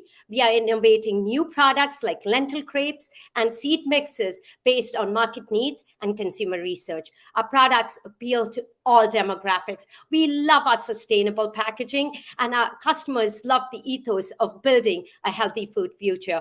Currently, we are in 20+ stores, such as Zerbo's, Maya Grocery, independent health and nutrition stores. We have an online presence on Shopify and Amazon. According to a report by Bloomberg Intelligence, plant-based alternatives are here to stay and grow, and we want to address this growing market.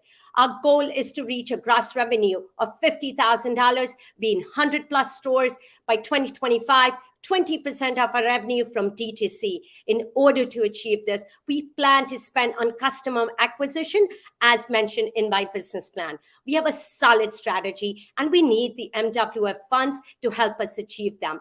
At Karma, it's about eating good, thinking good, and doing good for yourself and the community. We took what was close to our hearts and homes and added our own unique flavor that reminds us of who we are and where we come from. From my kitchen to yours, I hope you make Karma Wellness Kitchen part of your healthy eating journey. Great job. You had 8 seconds left on the clock. Great. Well done, Vanita. So now the judges have some questions. And so for our final round here, we're going to go Stephanie, Brandy, then Tony.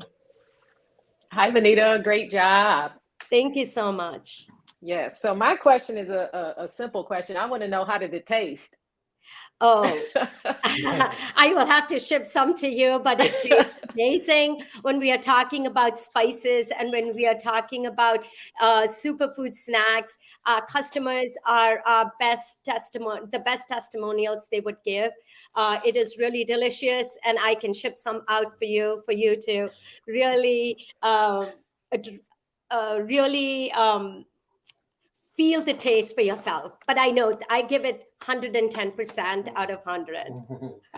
Now, is there certain, thank you for sharing that. And then are there certain flavors or like certain ones that actually sell more than others? Like, what is the feedback on the different flavors? So it varies from markets to market. Our food shows and farmers market, the turmeric flavor is our best selling. And we always have this little competition, which flavor is going to do well. And it's always spicy. People love their spicy, but it's our turmeric. And now we recently seen the uptake in our vegan cheese as well. But turmeric is our number one for the superfood snacks. Awesome. Thank you. Thank you. Thank you, Vanita. What does your manufacture process look like? I know I read a little bit about it, but I wanted to kind of learn a little bit more because you've got quite a bit of product out here in the market. So obviously you're not doing that all from home. So for the superfood snacks, we have a co-packer because we could, community kitchen could no longer have that sort of a facility. So we quickly had to move into a co-packer. Co-packer is in Ferndale, and he churns out our products for all our flavors. It's a gluten-free facility. For the mixed lentil khichdi, soups and dals, we do that on our own. As the process involves where we have a spice packet, we throw in the spices individually by hand. So we still haven't given that to a co-packer. I still like to monitor what I'm putting in. And my co-packer tells, I can't believe you're giving black cardamom and real spices to people. It's because for me, it's all about what I eat. I'm going to serve you the same because it's all about good karma. And that's what I want to spread through my food. Thank you.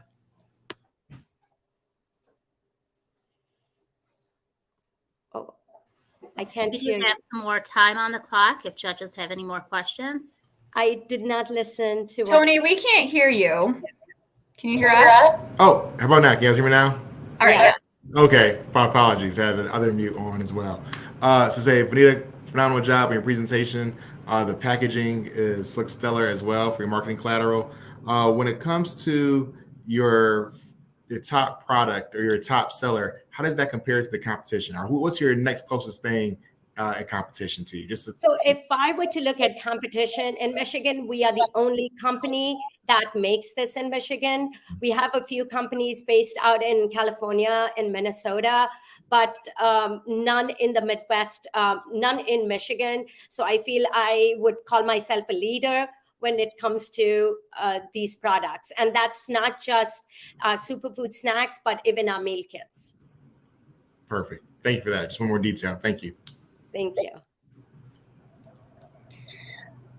Okay, Vanita, thank you so much. Way to end us on a strong note. We'll let you get back to the finalist Zoom room, and congrats. We'll talk to you later. Thank you so much. Thank you, judges. All right, bye. Okay, now at this time, we're going to let the judges get out of here. They have a super secret, like very top secret Zoom meeting to get to where they're going to deliberate. So judges, we'll let you sign off. Thank you so much. You all did such a phenomenal job. Wonderful questions. We really appreciate your time. So thank you. All right, so we'll let them get off. Okay, Maggie, it's just you and me. And guess what time of the evening it is, Maggie? Oh, you're on mute. Am I mute? Yeah. It's that time. It is that time. Time for the audience choice vote. So I can tell by the comments on social media, man, people are very strongly opinionated about who they're going to vote for, which I love. I love that people just have turned up in support of our entrepreneurs this evening. So without further ado, we won't keep people waiting. So 2 ways that you're going to be able to vote this evening. One is we're going to post it's a Google form. Okay. So we're going to post the link in the comment section on both Facebook and YouTube. So that will be posted. And then I'm going to go ahead right now and put up this QR code over me.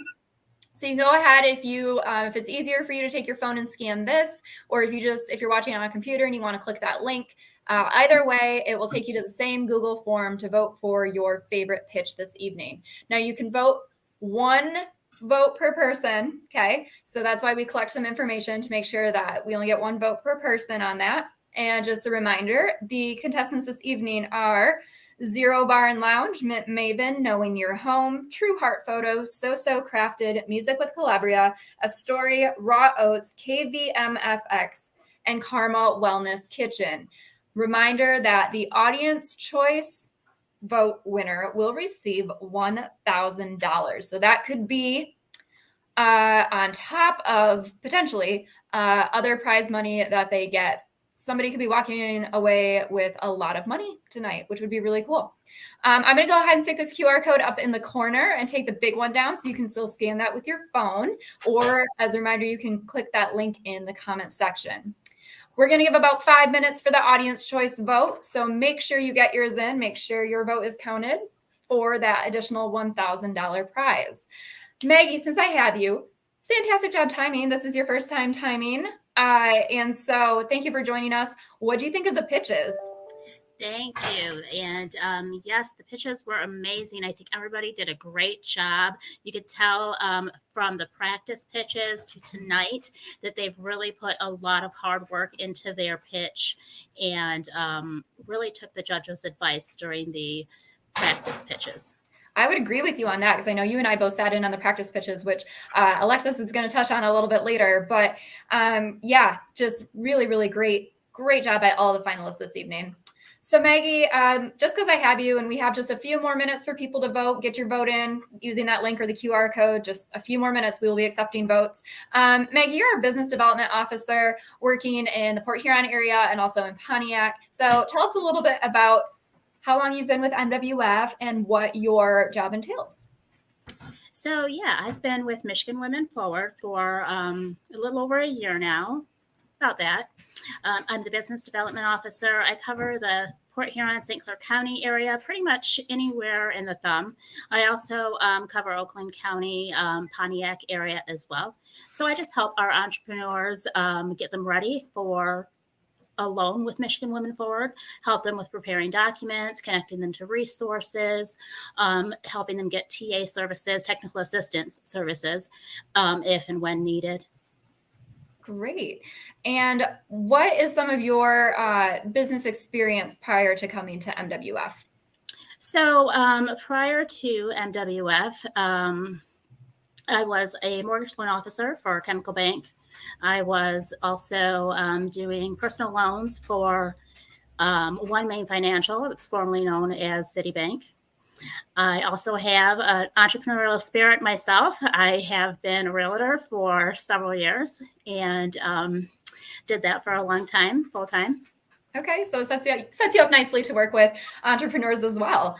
And I know you do such a phenomenal job in St. Clair County and in Oakland County assisting entrepreneurs and with both technical assistants and people who come to us looking for more information on our micro lending program, which Alexis will touch on a little bit later, and connecting them with the resources that they need. So thank you again so much for joining us this evening and for timing. What do you say in 2 weeks we do it again at the Southeast Michigan pitch competition? Wouldn't miss it. All right, the 23rd. It's a date. I'll see you then. Maggie, we'll let you go for the evening, kick back, relax, and watch the awards a little bit later. Thank you. All right, Bye. thanks, Maggie. Okay, this is a reminder that you have 1 more minute to submit the audience choice vote. 1 more minute, we will be accepting votes. Let's see. I'm going to see where we're at in terms of, it is a close one, let me tell you. Man, everybody's got so much support. I love it. So make sure you get that vote in about 1 more minute if you have not done so already, and help somebody walk away with $1,000 this evening. Now at this point, I would like to bring into our stream our Chief Lending Officer here at Michigan Women Forward, Alexis Dishman. Hi, Alexis. How are you? I'm good. Good evening. It's been an amazing evening, hasn't it? It really has. So our second week of pitch competition. So we had West Michigan last week. We've got Mid Michigan this week. And I'm really enjoying, I'm like making a list of all these websites I've got to check out, social media places, or pages rather, like products I got to go buy. I'm getting pretty excited about this. So, but you have a few words for us this evening. So how about I take myself out and I'll let you take it away. Sure. Once again, hello. I am Alexis Dishman, Chief Lending Officer at Michigan Women Forward. None of this would be possible without our sponsor, Consumers Energy Foundation. Let's watch this video. When you think about caring for your community, what comes to mind? Maybe it's improving education or encouraging workforce development, fighting hunger or eliminating homelessness, preserving the environment, or supporting the arts. Consumers Energy has been giving back to Michigan for well over a century, and since 1990, we have been helping local communities grow and thrive through the Consumers Energy Foundation. Last year, Consumers Energy, our charitable foundation, employees and retirees gave over $19 million to Michigan nonprofit organizations. We're investing in what's most important to Michigan, its people, our planet, and Michigan's prosperity. The Consumers Energy Foundation is committed to ensuring all Michigan residents thrive economically and have access to world-class educational resources. We're focused on creating grants that protect and strengthen the health and sustainability of our state's land, water, and air. And we're dedicated to ensuring Michigan's businesses and communities are growing with world-class resources. For more information on how the Consumers Energy Foundation is caring for our communities, visit consumersenergy.com/foundation.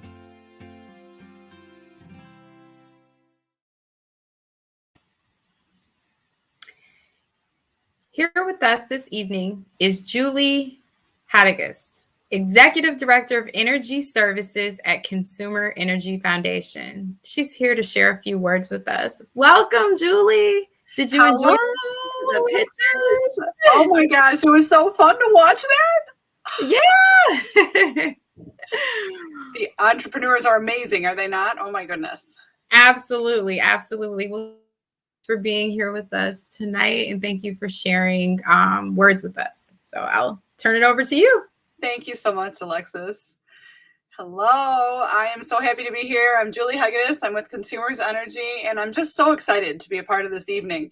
Last week, I had the opportunity to judge, and I can tell you those judges have a hard job. There's so many amazing entrepreneurs, and I'll just say a shout out to my coworker, Jaws Nelly. I hope she did really well tonight. So did all the entrepreneurs that pitched tonight, but shout out to Jaws Nelly, my coworker at Consumers Energy. So I'll just tell you, Consumers Energy is really dedicated to ensuring Michigan businesses and communities are growing and thriving. That includes creating opportunities for entrepreneurs who can bring critical new ideas to the table, like those that we were so excited to see tonight. These past few years have been a huge challenge for our entrepreneurs, and we're proud that the Consumers Energy Foundation was able to provide $400,000 in support of Michigan Women Forward's Michigan Entrepreneur Resilience Fund and Michigan Entrepreneurial Initiative to help women-owned businesses survive during the pandemic and support entrepreneurship for women and minorities. The funding was part of nearly $3 million supporting small businesses, women and minority-owned small business owners in particular. We know there's still more to do. There's always more to do, and we're grateful for all that Michigan Women Forward is doing on behalf of women-owned small businesses. If we look at our partnership, I'm thrilled to say that we've contributed more than $1.7 million to Michigan Women Forward, its Women Entrepreneurship Initiative, and other vital programming. We appreciate the opportunity to be here, and more importantly, for the opportunity to support the entrepreneurs that have participated in today's event. I've truly enjoyed hearing the pitches, and I'm excited to present today's winners, and I can't wait to hear what the judges decide. But before we virtually hand out the prizes, I really want to thank all the finalists for sharing their vision and plans for growth. At Consumers Energy, we work for people, the planet, and Michigan's prosperity. And we know that small businesses are critical to a prosperous economy. Thank you again for all your pitches. Your hard work will take you a long way and will position our state well for many years to come. Super excited to be here with you. Thank you so much. Thank you again, Julie, for being here tonight and for always being a part of MWF and our work. And thank you, Consumers Energy Foundation. Without them, these competitions and so many other support services would not be possible. Thank you. I would also like to take this opportunity to thank Comerica Bank, our Practice Your Pitch sponsors. As part of the competition, each entrepreneur receives a day-and-a-half workshop on making the perfect pitch, and Comerica employees provided feedback to finalists as they practiced their pitches. Michigan Women Forward accelerates women's entrepreneurship through providing access to capital, education, and mentorship to start or grow successful businesses. Women in business receive just 7% of venture funds for their startups. This is a bleak number considering the growth of entrepreneurship in the United States. 57.4% of the SBA microloan program went to women-owned and led businesses. Through Michigan Women Forward's Entrepreneurship Initiative, we work to eliminate barriers to business ownership and increase profitability and growth for women-owned businesses. Our goal is to make entrepreneurship less difficult so women have an equal chance at success. MWF's goal is to provide our entrepreneurs with collaborative opportunities to determine what resources will best assist them in building and growing their businesses. We offer a broad range of educational options, including one-on-one meetings and workshops. At MWF, we are here to support women entrepreneurs at every stage of their business. We are focused on helping women create sustainable businesses that enable them to take care of their families and create a legacy of wealth. We recognize that even the most promising businesses, new or existing, have difficulty obtaining much needed capital. To help entrepreneurs, MWF offers funding resources to start and build and grow successful businesses. Through MWF's microloan program, we are able to provide entrepreneurs with loans up to $50,000, regardless of the stage of their business. At MWF, we believe that our support of entrepreneurs extends beyond capital. That's why we took our learnings from the pandemic and developed innovative programs to support the sustainability of micro enterprises. One example of a new innovative program in Lansing is MWF's partnership with the Lansing Economic Development and Best Practices Consulting to develop a free training program in which Lansing area entrepreneurs will receive financial tools that will help them grow sustainable businesses. The training will be held for 4 consecutive Saturdays beginning in March. Training topics include business operations. Participants chart daily activities, review labor and vendor participation, assign tasks, show their inventory controls, develop marketing strategies, and think about the frequency of and the need for marketing. Business credit is another topic. The participants will review their credit standing and design an action plan to review and improve their credit rating. They also work to design accounting systems and implement them. Each participant will share their method of bookkeeping and reporting processes and learn improved ways to process their books. Identifying capital needs. Each participant will have an opportunity to illustrate what they have discovered and the needed resources and funding that they will need in order for their ventures will go to the next level. We are currently still accepting applications. So if you're interested or want to learn more about Michigan Women Forward's innovative programs, I encourage you to view our website at www.miwf.org and subscribe to the WEI newsletter. Thank you and have a wonderful evening. Thanks so much, Alexis. Glad that you were able to watch the pitches and get on with us, and very excited to see who is going to walk away with some money later this evening. Completely excited. Can't wait. Yes. All right. Well, I'll let you go and do just that. I watch those. So have a good rest of your evening. Thanks, Ellie. All right. Okay. So now we always like to hear an update from one of our previous pitch winners. This is twofold. The first is they can give us a little bit of insight into what some of the finalists may be going throughout the entire process, and also the day of, what that's like. Definitely to hear your name called as a prize winner is pretty exciting. And then also to give us a bit of an update about how they invested the prize money and where their business is at. So we're going to do just that. As I mentioned, it is a process. And so this whole pitch competition really starts back in October with the applications opening, goes through a review process, narrow it down to the finalists. They participate in workshops to put their pitches together, even a practice pitch, putting together that 10-page business plan. It's a lot of work. And we're going to hear from Lauren Cumberbatch, who was a first place winner in the established category in the Mid-Michigan competition last year. So let's watch this. Hi, Lauren. Thanks so much for getting on with me today to hear a little bit more about your pitch experience last year in the Mid-Michigan competition and what you have done in your business since then. So first things first, tell us about Skin Studio 211. What exactly do you do, and how did you start your business? Yeah, so my business is Skin Studio 211. I like to say where faces get all the love. We're estheticians that make getting ready easier by providing lashes, facials, lashing, waxing, in the world of other services. We're located in West Lansing and now currently East Lansing. We're the only Black-owned spa in downtown East Lansing. I got started just kind of by accident during the pandemic and just grew up ever since. Congratulations on opening that East Lansing location. That's exciting. Yes. Very cool. So what made you decide to apply for the pitch competition? And I know that I'm asking you to kind of stretch back a little bit here, about a year and a half or so. But how did you hear about it? What made you decide to apply for it? It's actually funny. I know the exact story because I actually went to one of my friends' jobs or whatever, and he was telling me about he told me like, oh yeah, they usually do a pitch competition and you should apply. And I was just like, oh, I'm kind of, guess, let's see. And then I went to the informational, and then I was like, okay, cool. And then I just saw there was a lot of people on the call, and I was like, there is no way I'm gonna win this, but whatever, we're gonna keep going.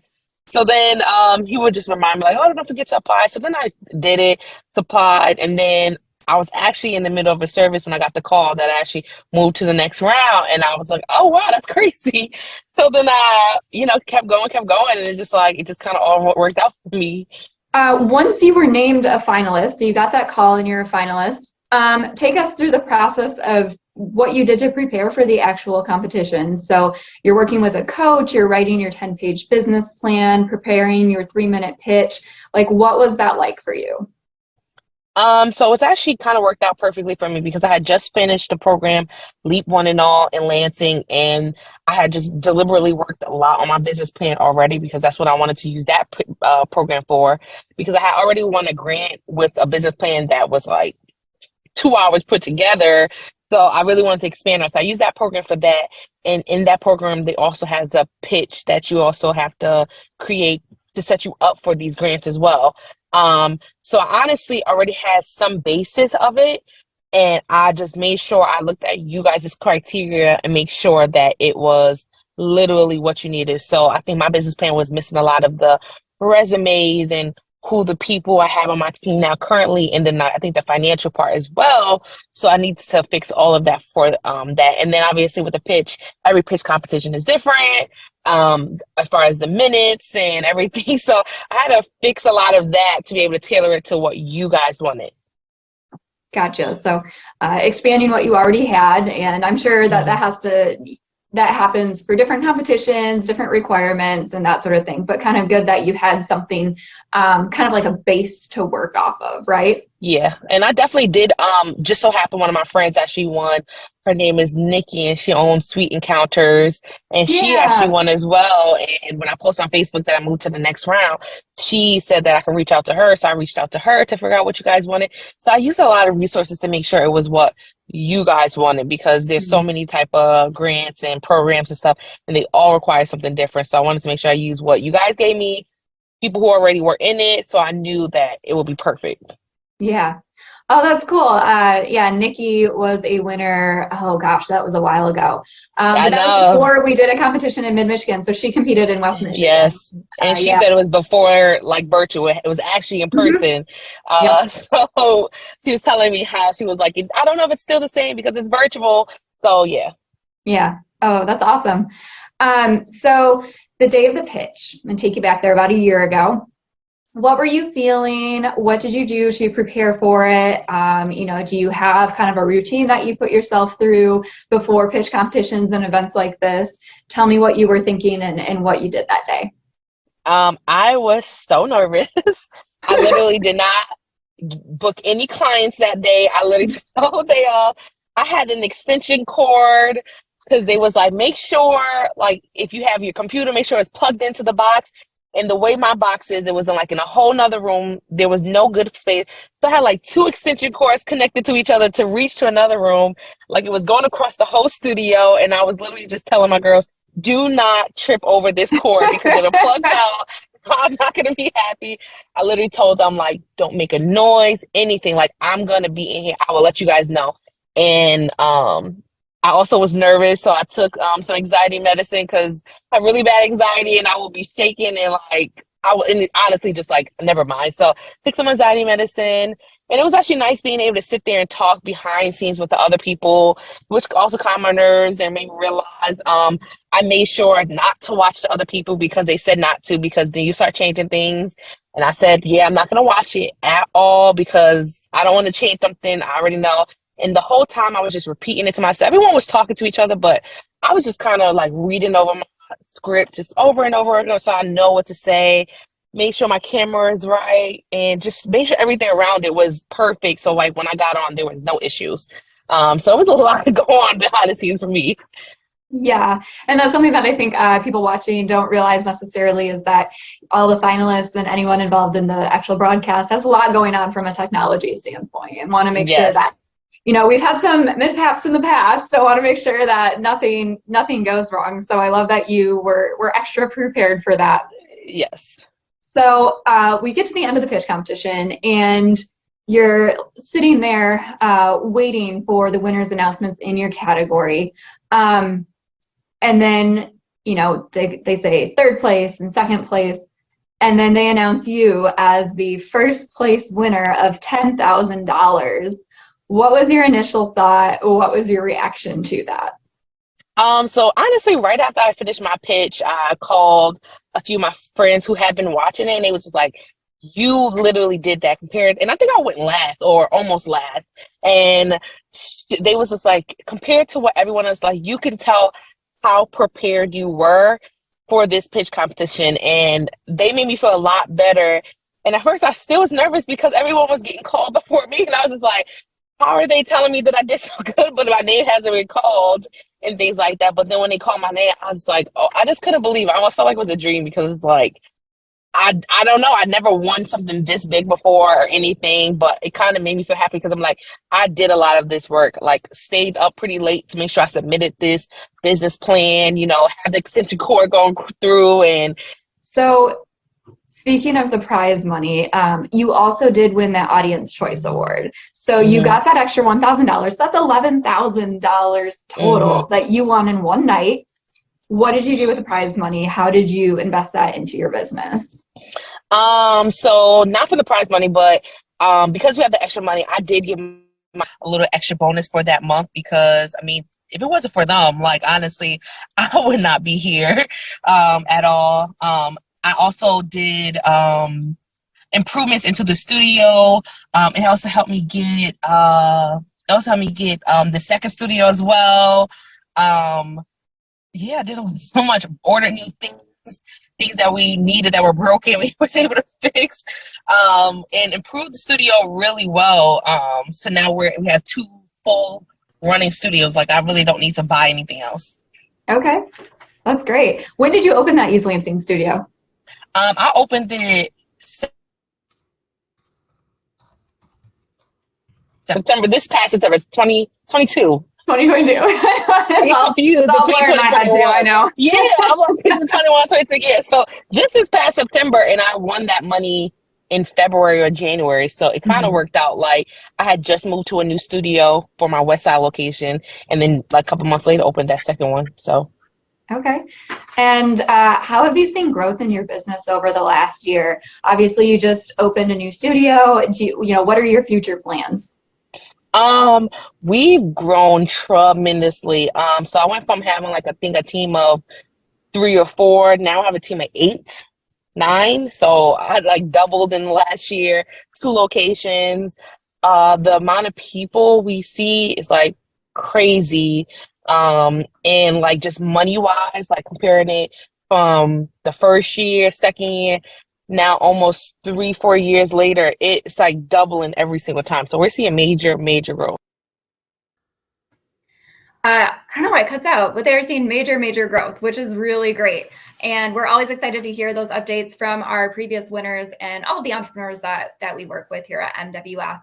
And so now, without further ado, the time of the evening that I know everyone was waiting for, probably even more so than that audience choice vote, the winners announcements. And so I'm going to go ahead and bring Carolyn Casson back into the stream, and I'm going to bring Julie Hagedis back into the stream.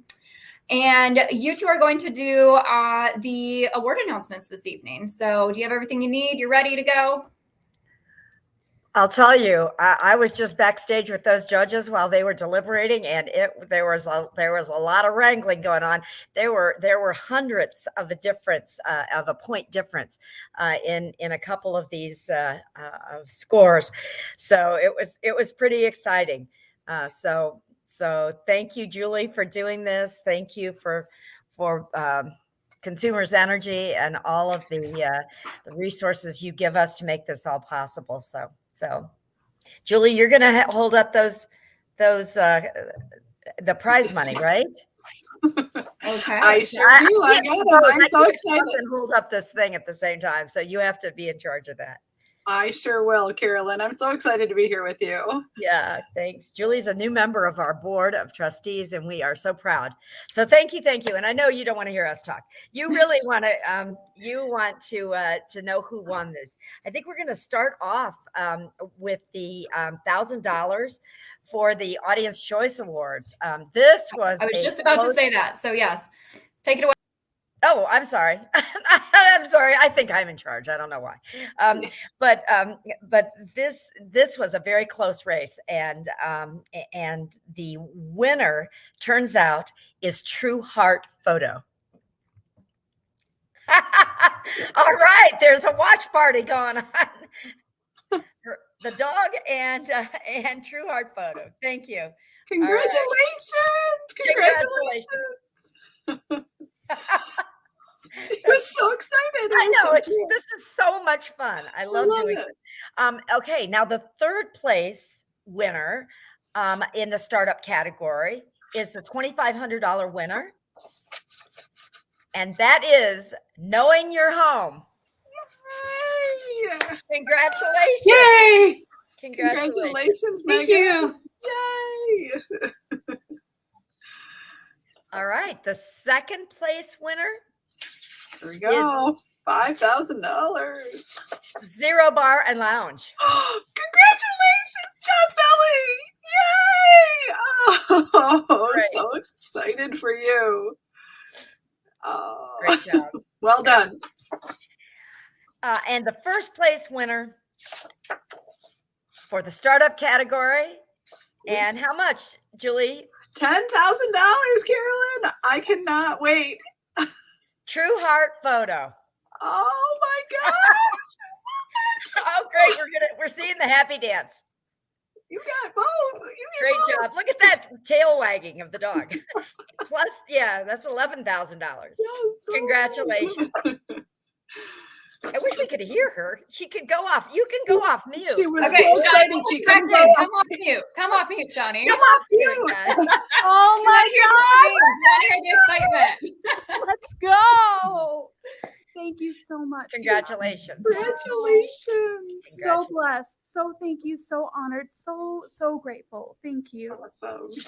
Great. Congratulations. Well done. We expect great things of Congratulations, you. We Shawnee. can't wait to see you back and do one of those videos for us next year. Yes, ma'am. Thank you so much. All right. Now let's get to the established category, right? Before we do that, Carolyn, I just want to give them a moment to switch over and for our startup finalists to exit out here. So let's give them just one more minute here. And I actually have a couple of thank yous that I want to give. I know that we all like seeing our staff members up here. So here we are, introducing everyone to the WEI team. They're a wonderful bunch. I enjoy working with all of them. I'm not included on this particular graphic, but I am a part of the team. So this is such a group effort. It takes the whole team to put an event like this together, even virtually, especially virtually. So Alexis, of course, you met. Myra, you have not seen, but Myra was in the judges' deliberation room along with working hard with Kenneth and Nene. And so we appreciate Myra and Kenneth in the judges' room with Carolyn and the judges. Of course, Maggie was our awesome timekeeper this evening. We have our loan officers, Ben and Jennifer. Our WEI intern, Mo, was running social media. Mo was our social media presence, I guess you could say, this evening. So posting all of the finalists' websites and social media handles and all of that. And then Tanisha Greer was our Zoom room host. And so you may not know, all the finalists actually are in a Zoom room together for the evening, except for when they're pitching. And Tanisha just does such a great job of keeping things kind of light in there, keeping the nerves calm, because as you could probably imagine, this is it's a nerve-wracking experience. And then want to give one more quick thank you before we get to our established awards here, because I see all of our finalists in, our coaches. So here were the coaches for Mid-Michigan this year. So go ahead, read through the list. If you know them, go ahead, give them a shout out, send them an email, a text, something, or if you see them, say, hey, saw you were a coach at the MWF pitch competition. Way to go, because they really do provide a lot of support when it comes to reviewing business plans and giving feedback on pitches and all that, and helping prepare finalists. Right. So thank you, coaches. Doing it over and over and over again, right? Yes. Some of them have been doing this a very long time. So here we go. We're ready for the established. Okay, I'm going Julie. to remove myself, and I'll let you two take it away. Okay. All right, Julie. Isn't this fun? This is so fun. Oh my God. I think you've got a permanent job here. I know. Wait till Carolyn Bloodworth hears how much you enjoyed this. I know. I'm so honored when she asked. She's an amazing coworker. So really we is. are going on to the established category. All right, let's start with in the established category, the third place winner. $2,500. Music with Calbria. So yay! Good for you. We're so proud of you. Thank you. Thank you. Oh my God, so amazing. Congratulations. Okay. The second place winner. Next up, $5,000. A story. Yay! Oh, so good. Congratulations. Thanks. All right. And now, big drum roll, the first place winner for $10,000. Karma Wellness Kitchen. Oh my gosh. Great job. Congratulations. Great Come off job. mute. Come off mute. Yeah, come off mute. Vanita, go ahead, take yourself off mute. We wanna hear what you have to say. Oh, this is amazing. I've loved every step of this program, and I am just over the moon right now. I can't wait to celebrate this with my family, but I definitely have to give a special shout out to my coach, my mentor, Denise. She was fabulous to work with. This would not have been possible without her help. Definitely. Congratulations. Yes, thank you. Thank you so much. You did a great job. Yes, awesome. Julie, we can't thank you enough for all that Consumers Energy does, and for standing in for Carolyn tonight. And Carolyn number one. Carolyn number one is the woman with the money. And she contributed all the prize money through Consumers Energy, and we really appreciate her. I too want to thank the judges. They did a fabulous job. They took this very, very seriously. They spent hours and hours going through business plans and going through their websites. It's amazing. The coaches, Ellie already talked about that. The reviewers, there was a process even before this where we reviewed 120 applications and narrowed it down. So that takes a lot of time and energy. And let's don't forget to say thank you to Ellie. She puts this all together, and she really does a great job, Ellie. We're so proud of you. We could not do this. This is a big village that makes this happen. If you enjoyed tonight, then tune in 2 weeks, March 23rd, same time, same place. I don't know if it's the same site, but they'll let you know for our Southeast Michigan competition. Congratulations to every one of the winners. And you know what? There were 10 winners tonight. All of you did such a great job, and we're very, very proud of you. So let's get back together again in about 2 weeks, and we'll do this again. And congratulations to all of you for participating and for making a difference.